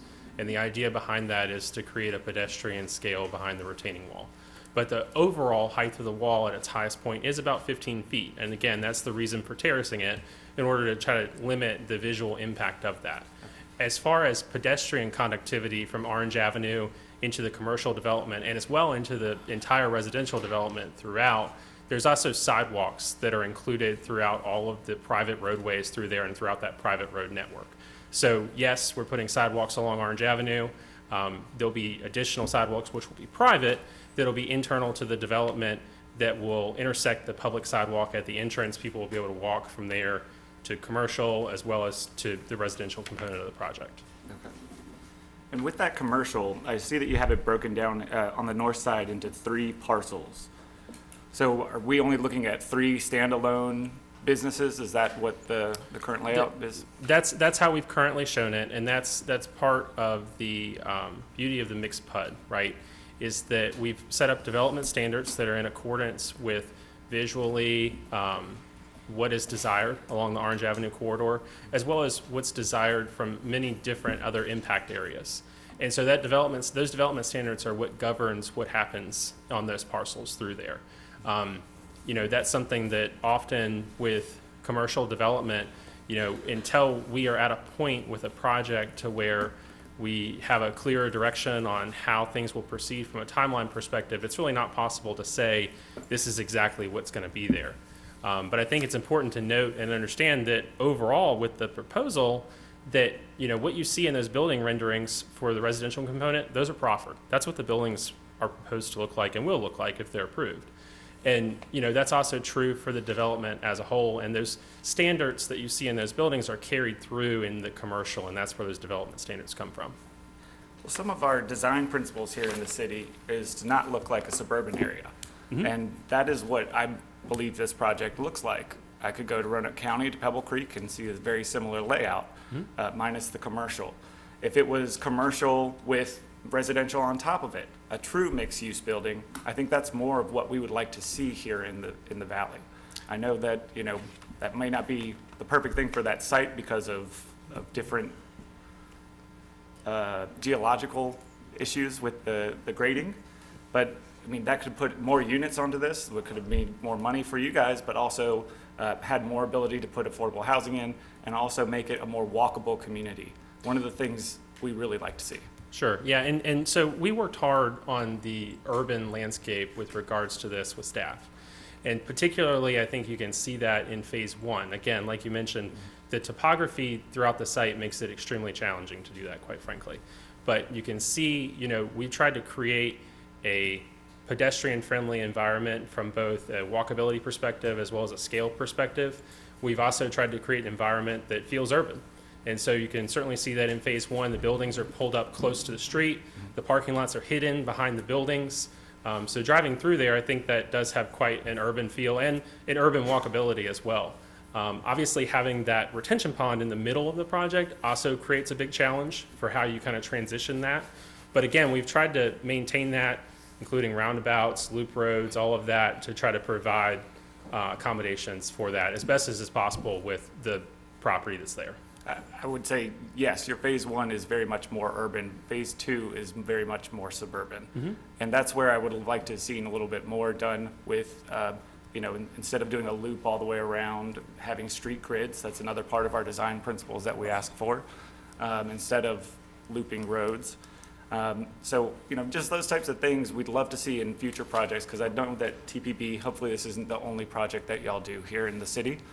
So just keeping that in mind for future. Are there going to be bike lanes in this development? So along Orange Avenue, as I've said, we have donated right-of-way that's adequate for those to be constructed if that's something that in the future the city deems to be warranted. Obviously, that's something that would need to happen as part of a greater project along all of Orange Avenue. Certainly within our project, we've designed the roads and streets, which are private, in order to try to accommodate widths that are adequate for people to bike. Okay. All right, with that, I say thank you very much for answering my questions, and I really appreciate the investment in Roanoke and what we're doing here in the city. Sure. And I hope to see you guys up here again. We appreciate y'all's help. Mr. Mayor, I just have a question. Yes, ma'am. For you as well. I'm not going to belabor what has been said, but I did want to thank Ms. Lewis for coming to speak on the affordable housing and mention the 10%, at least which we know now, as Ms. White Boyd has mentioned, may not be the case. But I did, and I was hoping when I heard about the units that that was something that was going to be there for those low-income housing. One of the things I did want, and I'm not a traffic person, and I'm not a planner, so bear with me on here. I'm looking at going east on 460, and I see is that it looks like an alley where you're turning in. You can come in, as Mr. Kraft was saying, and then you have to go out. That is to say, and the city can help me with this, Omeka, that's where the fire station is located?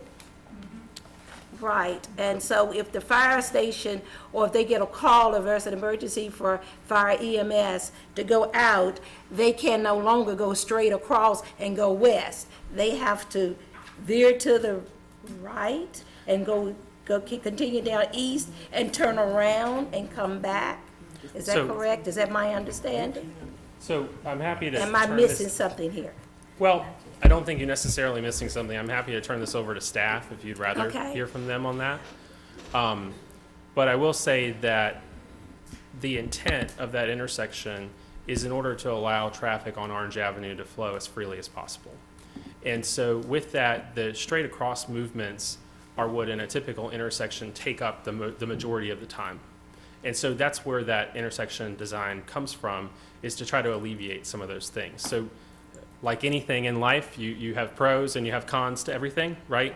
And so what you're pointing out, I would say, is one of those decisions about what is preferred and what is not. But again, happy to turn it over to staff and they can talk about it. Yes, please. I'd like to hear from the staff on that, because to me, that affects life and death with a time urgency there, if that's the case. So yes, please. So I'm Coffee with Yes. Transportation. To answer your question, so first of all, the through cut is congestion management. That is the principal goal that we're trying to deal with here with the through cut, and the focus is on the arterial, so the main line. It's a corridor of statewide significance, and so it's very important for us to mitigate any congestion, either existing or future, and so that through cut provides that ability to at least maintain the levels of capacity that are existing. As far as the physical structure that's going to be in the middle, it is a mountable curb. It is not the traditional vertical edge curb. It has a slope to it. Okay. And the recommended path would be to use the right turn slip lane, and then even a fire truck, maybe not the longest ladder truck, but a typical fire truck can then traverse, and if they do need to mount that curb, they can go right up on that curb and continue straight through. So they will not need to, in all won't have to likelihood, go. they will not. Okay. Yeah, it is really there to prevent the rest of us I don't think it from would doing happen. the through cut. And again, it's about congestion mitigation on a corridor of statewide significance. Yeah. Well, I just appreciate that, because I was just looking at time, and that would really be significant if they had to go all the way down and come back. Right. And go Absolutely. west. Yeah. Yes, to me, that's life. Absolutely. Yeah. Okay, I'm comfortable. Thank Okay. you. All right, Vice Mayor? Yeah, I just had one more question, and not for you, but for the applicant. I mentioned before about the green space. There's just so little green space. Do you plan to do something else to soften it up? Because 768 units, that's a lot of concrete. And looking at the plans, there's very little green space, and we're always concerned in the city about heat islands, and maybe your design just doesn't show it, but I would like to hear you say you have intentions of putting some landscaping and some greenery or something, because there's just none. It's all parking lots and buildings. Sure, and so this plan doesn't show any landscaping for clarity. Okay, So that's part of that. Okay, that's Now, part of it, okay, because I yeah. didn't see, okay. Yeah, so that's part of it. Now, there is another sheet in your packet that does show some of the landscaping, and it does not show it at full maturity. But what you'll see in there is you'll also see that we've, again, in neighborhood information meetings that we've had sensitivity to adjoiners, specifically from a visual perspective. So we've both left a significant amount of existing vegetation and trees that are along the perimeter of the property. And then we've also, as part of our plan, agreed to plant a very significant amount of trees and green space along the perimeter of the property. So that'll be along the perimeter of the property.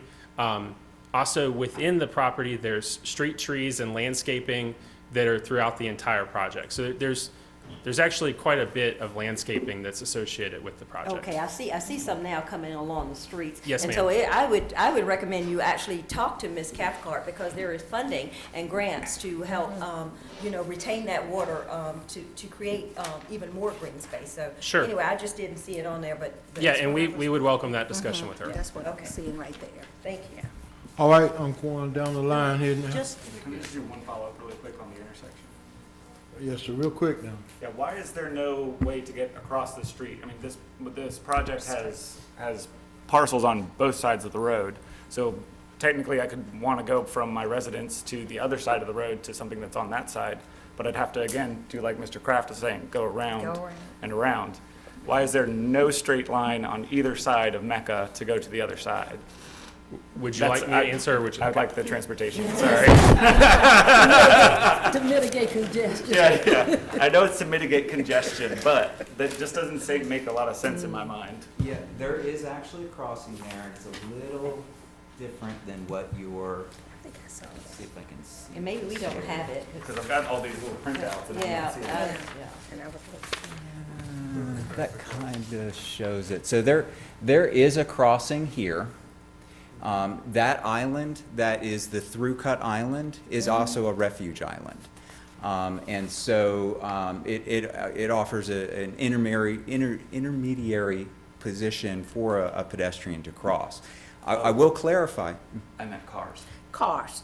Okay. Like, you I can't thought you heard- drive straight You through. can't drive straight, like, if you look at both the entrance, both sides of Mecca, north and south, there's right turn lanes and left turn lanes, but there's nothing to go straight across Mecca. That's correct. It is a through cut, and that is solely the purpose for that is that congestion mitigation on the corridor. But Yeah. would that not cause more congestion when somebody goes up to try to do a U-turn in the middle of traffic? So think of it this way. So you have a permissive right-hand turn, then a permissive left-hand turn, a U-turn, and then you're heading back and then through. So you could potentially, comparing to a regular intersection, you could potentially make it to your through movement quicker than if we were to time this signal in a traditional manner. I mean, I've just driven on Orange Avenue, and it's very rare that you can even make a left turn to get to where you need to go. To do a U-turn, I think is going to be even more interesting.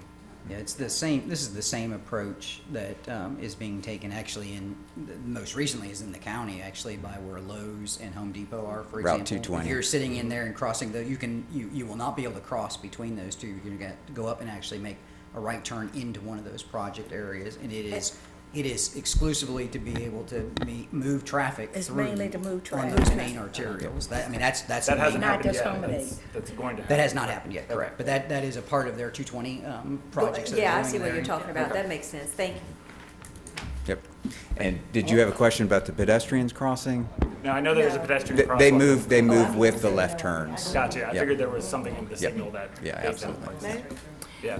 And just, All right, now, I I know, I gotta go to just the have other one, side. I know, Mayor, I You know, all get Mayor. one but I- shot to get it just in. one more shot, just one shot. Okay, all How right. far we got down do to they go. need to go to make that turnaround? Is that at Gandy? Granby, yes. Yeah, Grandy, I'm Yeah, sorry, Grandy, that's what I was trying to think. And District. And then they have to cross over the two lanes to get to the turning lane to go back. U-turn, yep. Oh, okay. Wow. Thank you. All right, now, going over to the right, and then we're Thank gonna you, run Mr. this. Mayor. You're welcome. Yeah, thank you. All right, Ms. Sanchez Jones. Yes, thank you, sir. My question is for the applicant. Jacking Huh? One of my concerns that I had was the tree lines that I could see from the street. Are you going to not touch those trees that you could see from Orange Avenue? into the property? With regard to which area? Where the car dealership is, those trees behind there. So where the trees are, and let me see if I can back up here. So where those trees are that you're referring to, where the car dealership is, some of those are where the new road that we're proposing is. And so as I was explaining earlier, we are replacing those with street trees in conjunction with the road. We've also worked hand in hand with the cemetery that adjoins us. They have plans for future expansion of their cemetery. And in conjunction with that, a lot of the really mature trees that you see there, they're going to be taking out in order to expand the cemetery. So one of the things that we've done with this project is we've actually worked with them so that we're actually going to do some of that grading for them in conjunction with the project to try to help them, being a religious institution. And additionally, we're providing a new landscape buffer through there. So all of those buildings that you see in the treescape that you're referring to, some of those trees will be removed, but anything that's removed, new landscaping is going to replace it, and there's a buffer throughout all of there. Okay. And when you said that you're going to be landscaping the parking lots, how are you planning to do that? So I know it's hard to see on the plan because it is relatively small. All of the parking lots have islands throughout them. Those islands will have trees in them. There's canopy standards and size standards for the trees that are part of the mixed PUD ordinance. And in addition to that, they'll also have lower lying plantings that'll be in those islands. And then the majority of the parking lots are either along a street, which will have the street trees we've been talking about, or they're along a property line, which will have the vegetative buffer with additional trees that we've been talking about. So the parking lots will end up basically being sandwiched between landscaping on both sides. Okay, thank you. Yes, ma'am. All right, Mr. Chris. Thank you. Your comments, I think, already answered a question I had related to the cemetery. Common themes again, just related to parking. Why would more condensed parking not work for an area like this? I think you just noted topography. Well, I mean, the parking that we've shown on this, I mean, you know, again, we've done projects similar to this throughout Central Virginia, and we have learned through doing projects with, quite frankly, too little parking and projects with, quite frankly, too much parking, that, you know, there's a certain number of parking spaces that you need based on size of units and diversity. So, I mean, that's what we have represented here. And I mean, you also have to understand, you know, I think we all can certainly agree that this is a large project. And so you see a lot of parking space on this. But keep in mind that these are 4-story buildings. So as you're going vertical, you know, you have to have space for people to park. And that's kind of what I was talking about earlier as far as being conscientious and respectful of that density, is trying to create that verticality to try to address some of the housing needs that we've certainly been talking about all night. And was that thought related to verticality thought to be put towards parking in any way? Yeah, I mean, again, you know, as we go vertical, certainly those number of units need to be parked. So I guess basically my comment was just to say that a lot of times when you look at this on a plan in only 2 dimensions, it looks like a lot of parking versus what you might see for a traditional apartment complex that are 3-story walk-up buildings. On a plan, the building would look the exact same because you don't see the vertical component of it. So on a plan like this, it looks like there is more parking, which there is, but again, for the number of units, it's actually the same amount of parking at the end of the day. Yeah, I guess rephrasing my question was, had you thought of making the parking more vertical and more condensed, so it's not so sprawled out throughout the development? Again, it's quite frankly, it's a function of the topography of the site and how that works and the elevation changes that we need to make between the buildings. That's a big portion of it. And again, it's also just a function of costs, frankly. I mean, vertical parking is extremely costly, and quite frankly, on a project like this would be cost prohibitive. And then my other question just relates to affordability. How much income would you have to make to live in one of these 1-bedroom homes? Is it typically 3 times the rent for the month in order to qualify? It's typically 3 times, and I think it's important to keep in mind that that's for all renters. So if we assume the absolute worst case scenario, which was the rate that I quoted earlier for the 3-bedroom unit, that's a gross annual income of $60,000 for all renters. So in a 3-bedroom unit, you know, you may have husband and wife, you may have 3 different individuals. So I think it's important to understand that that's not just one individual. But if it was one individual for a 1-bedroom home, you'd have to make close to $20 an hour. And if it was a 3-bedroom home, splitting that up, you'd have to make maybe 10 or 11 an hour combined with your 3 roommates. That's correct. And I think certainly we've talked a lot about affordable housing here tonight, right? And we've talked a lot about the need for housing in general. You know, I think we all certainly agree and understand that overall there's a housing deficit here in Roanoke. There's also a housing deficit nationwide. And so this is not a conversation that's unique to Roanoke, quite frankly. It's a conversation that's happening everywhere. So, you know, I think it's important to understand that there's a right place and a right time and a right opportunity for all different types of products. And, you know, it's like one of the projects that was presented earlier today, the Riverdale project, I believe it is called. You know, one of the goals of that was to focus 50% of HUD funding towards that project in the future. So again, I think having projects like that that focus on that from its inception certainly is important, and it's a key piece to the housing equation. But projects that are market rate are also a key piece to the housing equation. Thank you. This is just more about a comment for the city attorney and city manager. And to Peter's comment earlier, I hope that we can move forward on developing whatever ordinance or measure needs to be put forward for inclusionary zoning. I know that's not being considered with this proposal today. I don't know when we'll have another opportunity to vote on the largest development in the whole of Roanoke region. But whatever else is put forward before us, I hope we can consider those elements. Sure. All right, If I could, Mr. Pretty, that would be a project of the city manager and his planning department to go through that. Our office is more than happy willing to work with him, and we are very, very fortunate to have a city manager who has planning background. Thank you. all right, you got a quick question? A quick question, I know. I just want to say that I'm excited about the project coming into the neighborhood, but I also get concerned as to the number of school-age children that will be moving into the area, the impact that it's going to have on the schools. Yeah, and I'll just briefly touch on that for a moment. You know, again, we talked a lot about different types of housing and different diversity.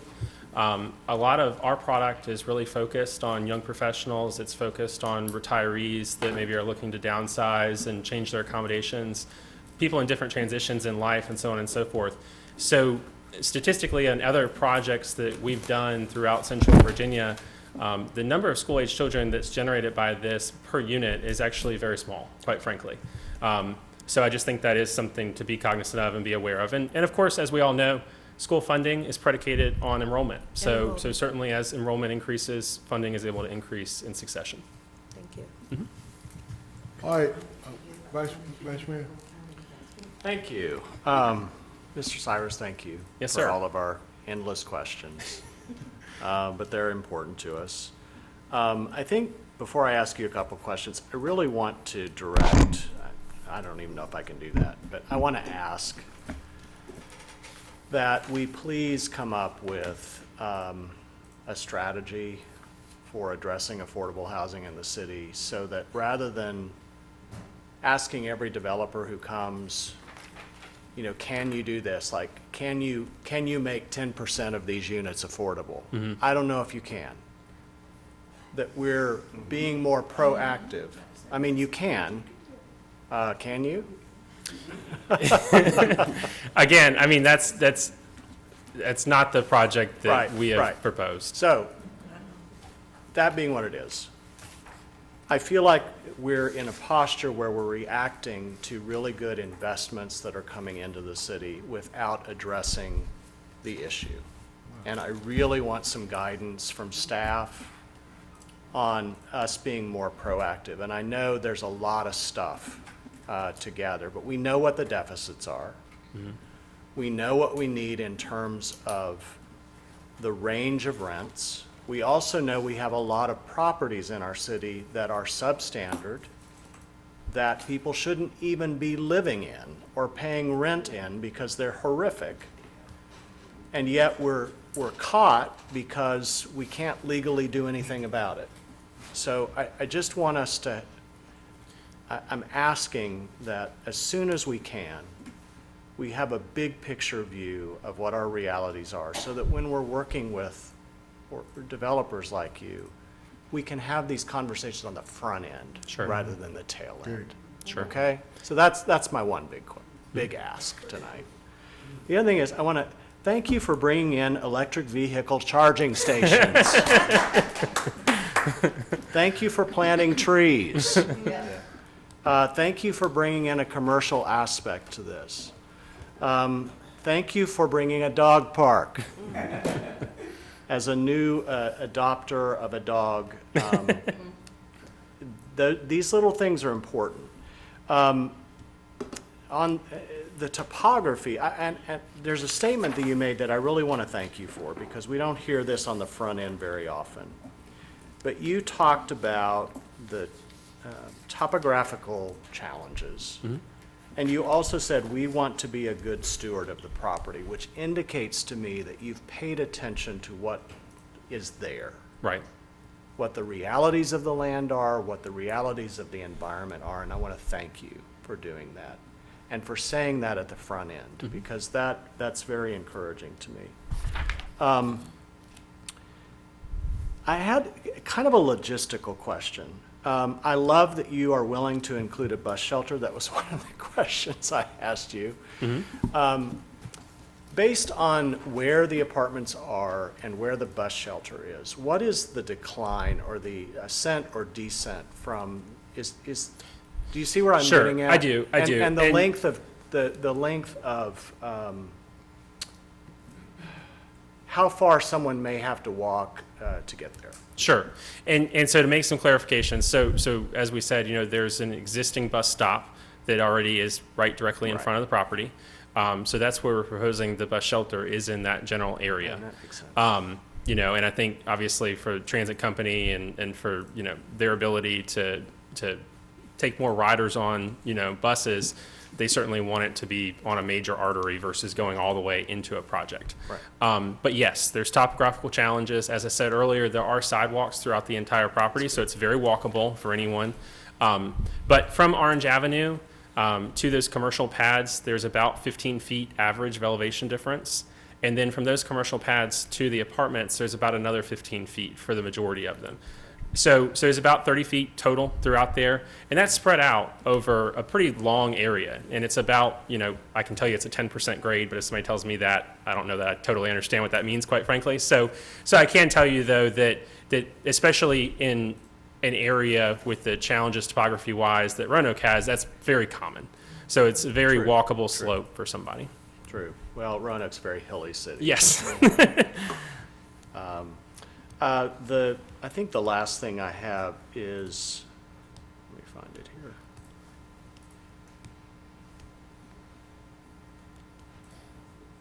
I guess it was just repeating the question about the commercial, and you don't know yet what's going to be in the commercial thing, but the reason I'm curious about this is that council just adopted a neighborhood center, village center plan, and we've got priority areas for that. But it's really, I think, important as a city that we're not just developing and strengthening our neighborhoods, but providing some of these essential services within walking distance of where they are. And that's what, in our development standards, we've listed out the appropriate uses.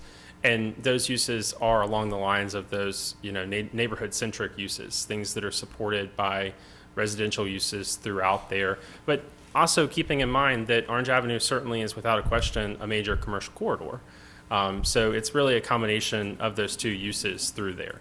But that's our goal. We've been very fortunate to partner with a lot of different national companies. And, one thing that's maybe somewhat unique about us is that these projects that we do, we're the developer, we're the owner, we wear a lot of hats on these things.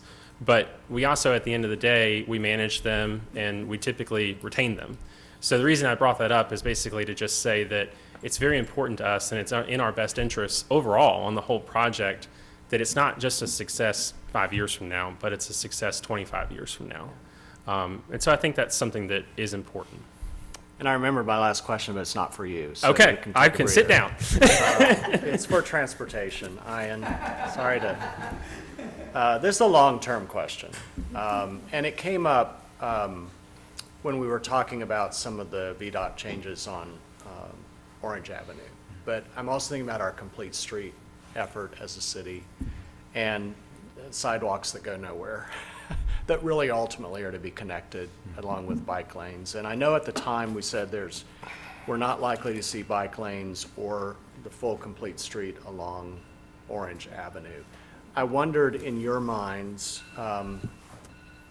what your long-term vision is for that to become a reality, because I love that there are going to be sidewalks here, especially at that intersection. That's really critical. But what about beyond that? So I would say for an arterial, especially one with the kind of volume of traffic that we see traveling, vehicle traffic, I think that a shared use path would be the better, more comfortable alternative to a traditional bike lane on the street, sharing their space with tractor trailers and 40,000 vehicles a day. So, so I think that would be the long range vision for that corridor. Certainly, there are alternative routes available for our multimodal users throughout the city. We're working currently right now on mapping a lot of these alternate routes for avoiding these heavy, congested, high demand type corridors. And then, just throughout the city, just for creating that connectivity. So I think for long range, multi-shared use path. Yep. Appreciate it. Yep. Thanks, Simon. That's all I have. Thank you, Vice Mayor. Let me say something as we close. That I think we as a council, we're late. We're late based on, and I appreciate what the Vice Mayor said, but we should be working on a strategic plan for affordable housing up front. It should be a front piece. When we get here, the game is almost over. Unless they can come up with 10%, it's over. It's over. And I'll tell you, all of our hearts should be hurting when that story that Annette came and told us that this lady got $500. She can pay $500 a month. We can't find a place to live for $500 a month, even in our housing development area, for $500 a month. So I tell you, my colleagues on council, we talk about parking, landscaping, and climate issues, and bike lanes, and storm water, and we can't find somebody a place to live that has at least $500, and she dies before we get here. That's moving. She dies before we get here. So this is real business when we talk about affordable housing. And I'm not talking about housing in general, but affordable housing. That's not a bad word, affordable housing. As the Vice Mayor mentioned, we got to come up with a strategic plan. We should work with Mr. Cowell to tell these developers, we're looking for affordable housing, 10%, 15%, but we're just spinning in place when we don't do that. It has to be a front door piece, not when we get down here at the public hearing and they come in and tell us they got so many units and it costs X amount of dollars, and we try to ask the developer, please, can you give us 10%? We could do that. They could. Probably won't happen, but that's not the time. We should make sure that that word gets out that Roanoke City is looking for affordable housing. I know it's tough, but we got to make it work. That's our challenge as a council. Not to sit here and nitpick and how big your parking spaces are and what we're going to do with water coming across and how you're going to get across. All that stuff's important. But even more important is we got people dying because they can't find a place to live and they can't go uptown. They can't pay $1,800 a month. They can't pay. They can't even get in the housing project, the development, with $500. And she died. That tells me that we got to do our work better here on this. We've got to do it better. And so I appreciate the thoughts, the questions, and say some good ideas, but we got to do better as a council. As a council, I'm just, it just bothers me that happened, and we had to hear those kind of reports before we understand the need, and it's not just a everyday thing. We've got to do that, and we see problems, houses coming up, or things coming up, and we get you here. To me, is we ran in third base when we get here. They're almost ready to come home. We need to do that first base. We're coming in the better's box. We need to be talking about affordable housing with developers. And I think the onus is on us who govern this city. We govern the city. We govern the city. And I think we should look hard at that strategic plan, talk with Mr. Cowell, to talk with our planning department, who are good people, who know the city, who do good jobs. I'm proud of what they do. But we're hurting. We're hurting for affordable housing. We're hurting. And so I just want us to do more to make sure we incentivize. And we got people with good ideas to do that, but we're hurting.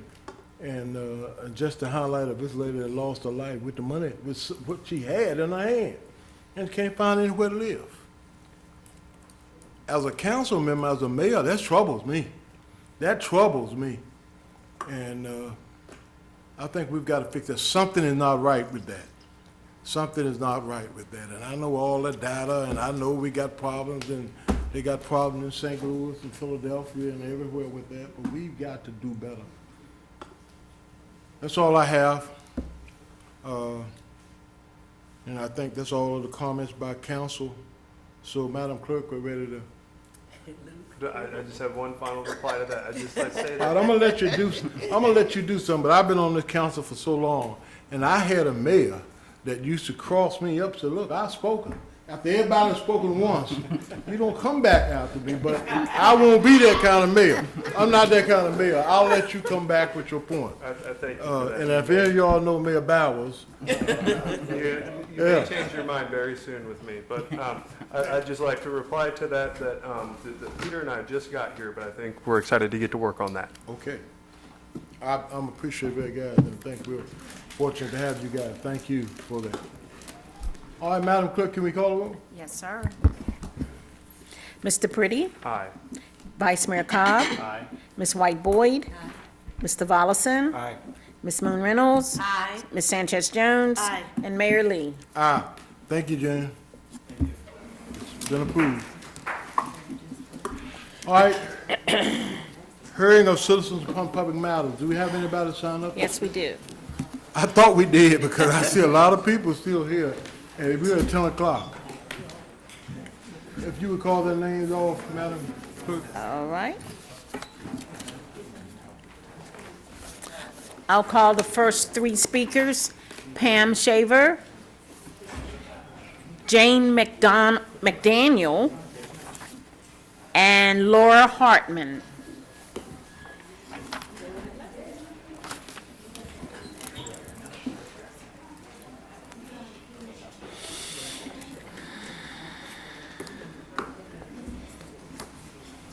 Goodness gracious.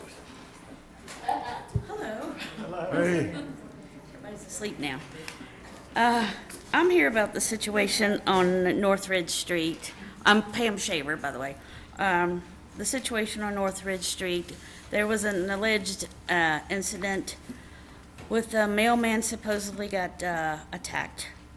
But come to find out by talking to police and animal control, there was not an attack. The dogs didn't even jump on them, but yet our mail has been stopped since December. Well, this supposedly happened December 3rd, and it's been stopped since December 4th that we have not had our mail delivered. The mail, post office comes back and tells us that we have to get either cluster boxes or get the post and the mailboxes, put them out on the curb, digging a hole, in the middle of winter is kind of tough. Plus, those are like $250 or $300 or more. But the thing is, we have not had our mail delivered. The options that they give, the boxes, post boxes, and the cluster boxes, they still wouldn't address the situation all entirely because we still have packages delivered to our porches. I mean, I'm sure all of you do too. You get your mail and you the extra around, especially around Christmas. We had to go through Christmas and have to go deal with the post office hours to get down there to pick up our mail before they closed, you know, leaving work at 5.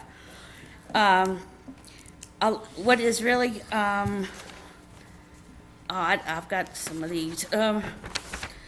This is our area. I don't know how much you can tell. The dog situations are here and here. Actually, I can refer to you. You just live about 5 houses down right about here, but you get your mail. Yes. Okay, I'm 2 houses away. I don't get it. There's houses down here, 9 and 10 houses away. They do not get their mail. It's all of Northridge. The house directly across the street from the supposed dog attack, they get their mail because they're facing Oaklawn. Down here, there's a duplex. It's right beside me. The part of the duplex that faces Northridge, they get their mail, and the ones facing Monterey, the ones facing Northridge do not, and the ones Monterey don't get their mail. Get that straight. So, this has been going on for over a month. We just wanted to see if there's anything that can be done. Y'all can help us, guide us in this situation. I know it's the post office. We've been in touch with them. We've written several letters. I've written a letter to them. I've gotten a reply. I come to find out it was the same reply that another neighbor got, so they just copy and pasted it. Like I said, there's no police report. They said it was not an attack. Animal control said there was nothing they could do. Because there was not an attack. The dogs didn't even jump on the guy, but yet this mailman, who is obviously scared of animals, dogs, maybe something happened to him, we're not faulting him. We just want our mail delivered, you know, get a different mailman or whatever, but having to redo our life on account of these folks that are, well, I don't know, I believe, the more we've talked about it, the more we feel like it's more of a concern with the mailman. And I know that's post office. The last letter that they sent back to me, it's almost like, it's a little, sound a little threatening.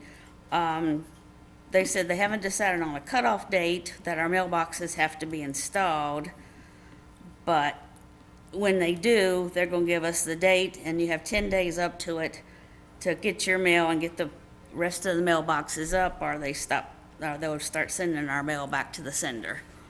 So, the one that did set off the initial attack did come when, actually, the neighbors here, the mailman came running, flailing his hands, that he'd been attacked. Well, the neighbor saw, she looked around and the dogs were there playing in their yard. And he said he had maced them, but the dogs were playing. Dogs had been maced. They would have been rubbing their faces all over the ground, their paws or whatever. But just if there's anything y'all can do to help us out, guide us, is something we can do. All right, Mr. Carl. I was just going to say, thank you for bringing this to my attention. I was visiting an apartment complex in the city that's in a, where safety has been a concern, and they have a cluster of boxes. It's an apartment complex, so you don't go to the door. It's literally a physical structure. And the attorney that was here earlier, John Fishwick, when I shared that with him, he said, it's a federal law that the mail has to be delivered. Thank you. It is a federal law that the mail has to be delivered, so the post office needs to make provision to deliver that mail. So I don't know what we can do, but it's a federal law. But we've had three, I don't know who delivered them, but they delivered us 3 letters. They could have brought our mail when they delivered those little letters to us, those certified letters. And they forced us to put boxes at the road. Oh, man, you gonna come up if you on task. No. Ma'am, I would encourage you to reach out to Senator Tim Kaine's office. They do casework with post office, but one of the... Senator Kaine? Either Senator Kaine or Senator Warner. Or Congressman Klein. Well, yeah, some of them have reached out. Have you, Congressman Klein? You have, you reached out to Congressman Klein. We tried the senators. Both senators, since this is a federal problem. They can't do anything because no reports have been made with animal control or the police department. This has been on WDBJ7 as well as with Dan Casey in the Roanoke Times also, trying to bring awareness to it. And Fox, I mean, we've done everything. Do you have any ideas, Mr. Cowell? If I did, no, I mean, I think it is a decision ultimately that the postmaster is going to have to make. I think they can, to answer your question, I think they can actually require how they would deliver the mail. So in other words, I think they can actually require you to place a post That's what they've instead. done. Yeah, I think they can do that. Just like I think the example that was given to the apartment complex, that rather than delivering to each of the apartments, they can require them to put in kind of that group box. So I think they can do that piece, but That's kind of a different situation. Apartments are all over, I mean, up and all. yeah, but This is houses that have been established. Yeah, I think it's within their purview to do that, to say if you're going to get mail delivered to the home, it has to be done in this fashion. But really, ultimately, I mean, and we're happy to help if the postmaster needs to know more questions from police like you all have. We're happy to provide that, but at the end of the day, the postmaster's going to make the decision. I don't know. But they do not talk to anybody else. They just, Yeah. this all happened at Christmas too, and it was sort of like, okay, we can either do this or this, and then within 15 days, this is what we're doing.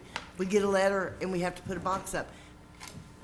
There are 10 steps from where I would put my box to the box I've got on my house.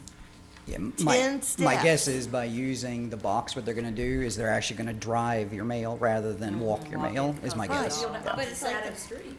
Yeah. But how does that address the safety of the house where they are walking? Hello, look, listen, we got to have a little bit of order. You can't just speak from your seat. Come on up if you got something to say.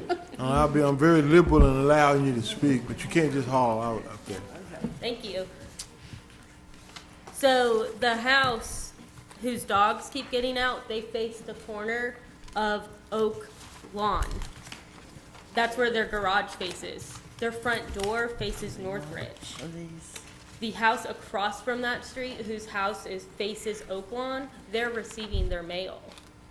But they're telling us that they will not walk our mail due to safety of the dogs that are getting out. Yeah, we need to address the root cause. We gotta bring it right, something, I mean, the dog's getting out. So that is our problem, the dog getting out. There's something animal control can. Not unless they're present when those dogs are out and they catch them. I mean, if they're running at large and they catch them, but in general, our folks are there to respond to bites and those. That's part of why you're being told, well, there was no bite incident, because that's why there's no record, because there was no bite. There was no But bite. They were just, so the dogs can just run around, run out. no, and loose? they're not supposed to. But the like- ability to so- enforce that. But don't they go in, dogs that are running loose, can animal control, don't they pick those Only dogs if up? only if they see them. yeah, They won't only if they report see them. them. Yeah, they're not going. In other words, people, given the volume of calls that we have to deal with that are bite calls, if folks actually call, what actually they'll be instructed, you probably already have been instructed by animal control, is that if they're actually caught by someone else, then they can actually have another entity actually pick them up. No, we do not have we don't have enough animal control officers going around neighborhoods looking for dogs at large in general. But this is a good point here. It's like, almost like the Northridge Street is being punished. Like the little side streets where they are delivering. I mean, dogs aren't gonna just stay on one street if they're loose. I mean, if we stop delivering mail, where every time a dog chased somebody, the mail wouldn't be delivered. So let me make sure I got this straight. You Okay. got loose dogs in your neighborhood. Well, Dogs, they occasionally get out. Occasionally. It's not, they're it's not not an loose? every week No, occurrence. it's not all No, the they- time, no. They just, Because people walk in the neighborhood, so they're not. yeah, and they're Right. walking dogs, yeah. No, we don't. The day that this happened, I went out to get my newspaper, and the postman is jogging down the road, and he's talking loud. And I went, what's wrong? Because I thought he was talking on his earbud, and he said, you're my witness, there's the dogs. And I looked and I said, yeah, I see the dogs. He said, they attacked me and I had to spray them with mace. And I said, well, call the police. And he goes, no, I'm going in the van, I'm going back. I mean, that's his answer, I'd just get away. So I called the police came out. The dogs were in the front yard, they're not running loose. They're sitting in the front yard, the policeman, and I spoke with him last week, got out of his car, walked up, knocked on the door. The owner was not in, but a gentleman was there that said he was moving. He didn't know the dogs got out, but he's moving his stuff out because he's going someplace else, and the dogs must have got out, and he put them back in. Okay? Has he moved yet? That guy did move that day. He didn't take the dogs? It's not his dogs. He's just, The way the house is set up is the garage opened to the backyard. So if the garage door is open, there's access to the backyard. So the gentleman must have opened the garage door, not realizing it, and the dogs were out in the front yard. And Well, then the they got out. mailman tends to be scared of these dogs, as we know of some other incidents he's been through. There's another house who lives across the street from us, and they have a very friendly dog. He saw the dog through the storm door, the glass door, and said if he sees the dog through the door, he will not approach the front door. he will not deliver the mail. He told her that if he ever felt threatened by her dogs, and I've never even seen her dog, she lives across the street from me, that he would not deliver her mail. Well, it's hard to me to believe we got dogs out there like that nobody can do anything with. There are not dogs running There are loose. not dogs out there. A dog got loose. A dog got out one day. The moment, Yes, yes. And Which they're- was they're- still they're- not reported. They're comparing it to the sad thing that happened in Florida. Yeah, wow. That was horrible. I'm really sorry and about that. the police are telling, the post people are telling us that this is the third time. However, the police are telling us that there's never been a report, ever. The animal control has said there's never been a report of any kind of attack to this postman. And their answer is, okay, y'all just have to get boxes. We've got people on our street that can't afford. One lady went on and had a mailbox put up, and her husband died in December, and she told me, she said, I can't afford this, and it was $300. And she got someone to help her put it in. I mean, we've got, I think, 6 boxes so far on the street. Has the mailman reported these to the post office? His dog? Apparently not, because the post office told us that there's been 3 incidences, but the policeman said that they have no reports of anything. And I think even one of the post people said that they didn't have any incidences. But it's a union, so if he feels uncomfortable, he doesn't have to deliver the mail. And they can't replace him because it's a union, and this is his route. And I think, like Ms. Whiteboyd said, we have to address the root cause, which is safety. You know, like mandated reporters, school, teachers, you know, council or social workers at the hospital, they have to report child abuse and neglect. And I know this isn't the same thing, but if somebody's getting attacked by an animal or bitten, you should have to report that. And if we're getting told that we have to put up our own mailboxes because there's no reports, Yeah.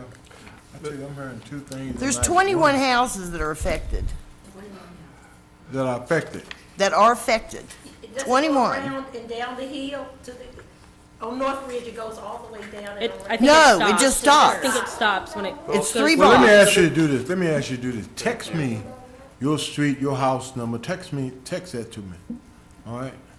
And I'll take it somewhere and see what we can get done. Just text me that. with please. what phone number? Yeah, your phone number, your address, where you live, or Where, No, where do we what- text where it? do we text it? Huh? Are you gonna do it on live TV? Well, they got that anyway. Everybody knows my number. I'm getting called all over. Give there. it, don't you get email it? Well, she'll get that to you then. Yes, and you can email it. All right. I'll get it to you. So we'll take that and see what we can get done. Okay, that's really appreciative. I mean, I'm hearing dogs attacking people. No, they're not. People They're not. can't get in a house unless they're homeless. Man, We have 2 houses that have dogs that periodically get out. And now we're not getting our mail. That's And the now, biggest thing. and what's really funny is we haven't seen any of those dogs in a month.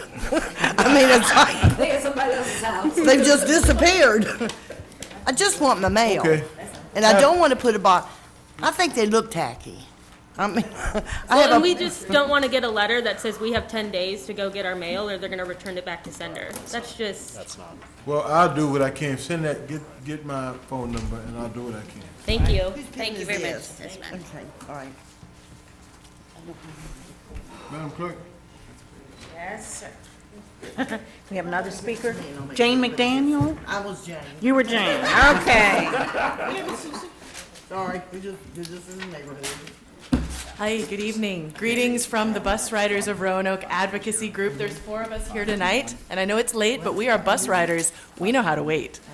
Although I should mention that if I were transit dependent tonight, there would be no way I could get home because the bus service ends around 8:30. So the inadequate service that we're laboring under right now is getting in the way of full democracy and participation in democracy for our citizens. So this is one of many reasons why we're here to ask you to consider improving our bus system.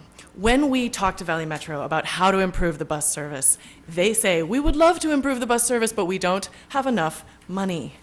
Now, I'm aware that y'all are in the process of working on the city budget. The budget for Valley Metro comes from several places, but one of the significant sources of money for Valley Metro is the budget from the city of Roanoke. I'm here to argue that a budget is a moral document.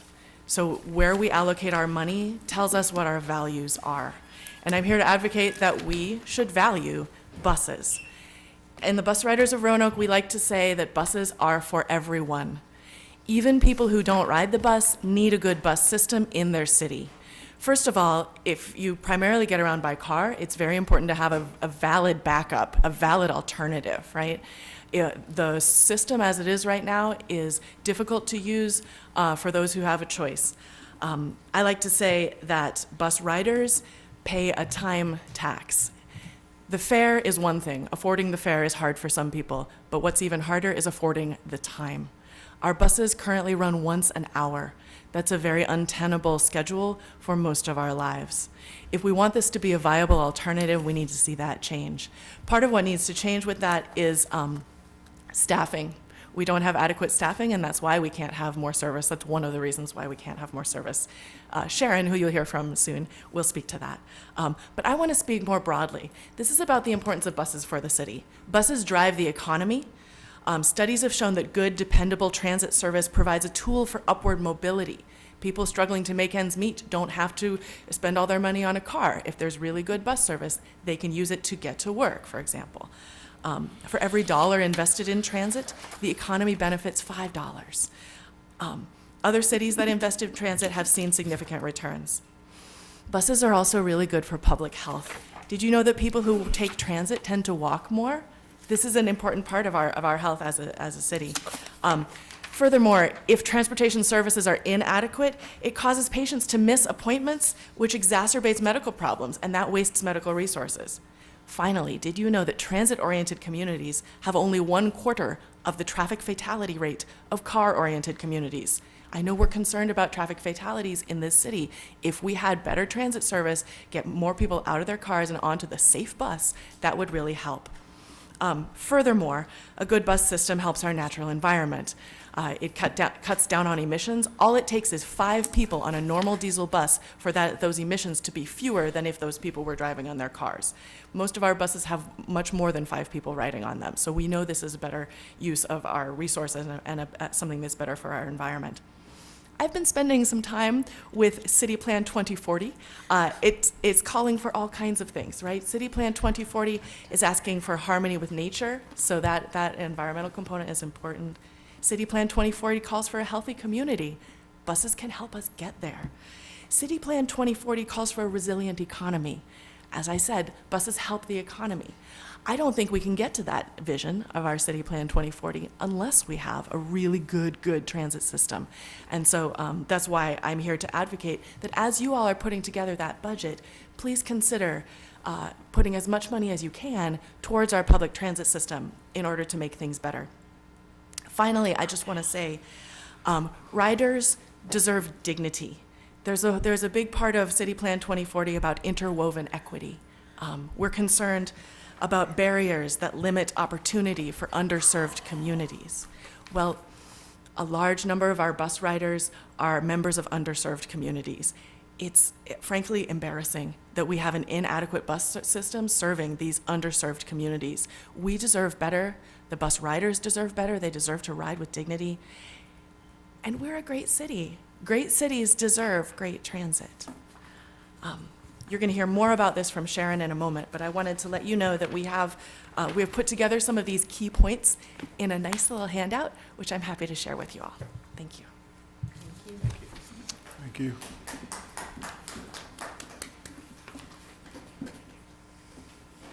Well, the next speaker. The next speaker is Sharon Fritz.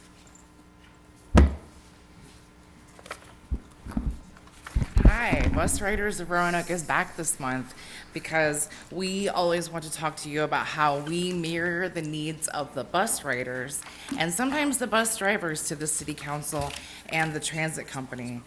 Roanoke is getting bigger, that's what we were talking about tonight, and we need a metro-focused transit system to grow with our city. Better buses will give a huge boost to workforce development in Roanoke and our county. So we wanted to thank you very much for having Transit Equity Day be a free day for buses, and that is February 4th, which is a Saturday, and guess what? That is also Rosa Parks' birthday, and that's why we're having it that day. She is an inspiration to our work to improve transit. So on that day, February 4th coming up, we're going to have an event at the 3rd Street Station, and if anyone can see me saying this, we would like you to play music for us, or maybe bring some food. And you can reach us at busridersofroanoke@gmail.com, on Facebook at Bus Riders of Roanoke, and we meet every first Thursday of the month at the Gainsborough Library. That's when our regular meetings are. And we're doing this because we believe that buses are for everyone. So in order to have our system serve everyone, we need seats and shelters at bus stops. We need all of our bus stops to be ADA compliant, like with curb cuts and sidewalks, so people don't have to walk through a ditch or a muddy trail, and they can safely maneuver a wheelchair and wait for the bus. So what we need is 2 buses per hour. We need later service. We need service on Sundays. And one example of how we don't have equitable service at this time is that on Sundays, the people who want to ride the bus are treated like they don't exist. They can't get to work, they can't get to church, socialization, and we all want to go somewhere on Sunday that is fully staffed, and guess what? Those people that serve us ride the buses. So we're Bus Riders of Roanoke, and Bus Riders of Roanoke at Facebook. We'd love to hear from you. Thank you. Okay. We have thank one you. more speaker. We have another speaker? Yes, Chris Kraft. Time up. I am going to make it brief. I noticed in tonight's agenda, we're putting a lot of money into Southeast Roanoke. We've put money into Melrose and other parts of Roanoke. When is our city council and city staff going to put money into Northeast Roanoke? Every day you go up and down the busy 460 corridor, which Honolulu does not refer to, but there's these people riding in electric mobile wheelchairs on the traffic lanes. When the city had a problem with that over on Hirschberger Road, what did they do? They went after matching grants with VDOT and put sidewalks on both sides. But Northeast Roanoke, Wildwood, we're a wicked stepchild. We don't matter to the city is what some of the citizens say. They depend on people to buy the property, build stuff, and pay for the sidewalks. We need to be treated like other parts of the city. Hirschberger put both sidewalks, so I don't want to come home one day and see the news that somebody's riding in a mobile chair down 460, gets hit and killed because there was no sidewalk. And also, I'm going to say this once, I'm going to say it twice, I'll say it 1,000,000 times. Our planning commission, we need to move their meetings. There was people that wanted to come in support of this project that came tonight. They can't get off work at 1 o'clock in the afternoon to come to a city meeting. Now, when I go to a county planning commission meeting, it's 7 o'clock at night. What a concept. I think something needs to be done. And I won't stop bringing it before this council until something is done. Or if I'm put on the planning commission, I will make sure that change is done. Because every citizen needs to have a voice. And if that voice is at 1 o'clock in the afternoon, they can't have their voice. And that's not fair. We need to be a city of equity, as the Roanoke City School Board did with Annette Lewis. Every part of this city should be treated equal. Nobody should be left behind. All right. Okay, That for was the any last further speaker. business? There's no further business, Madam Clerk, no further business? No. All right, this meeting is adjourned.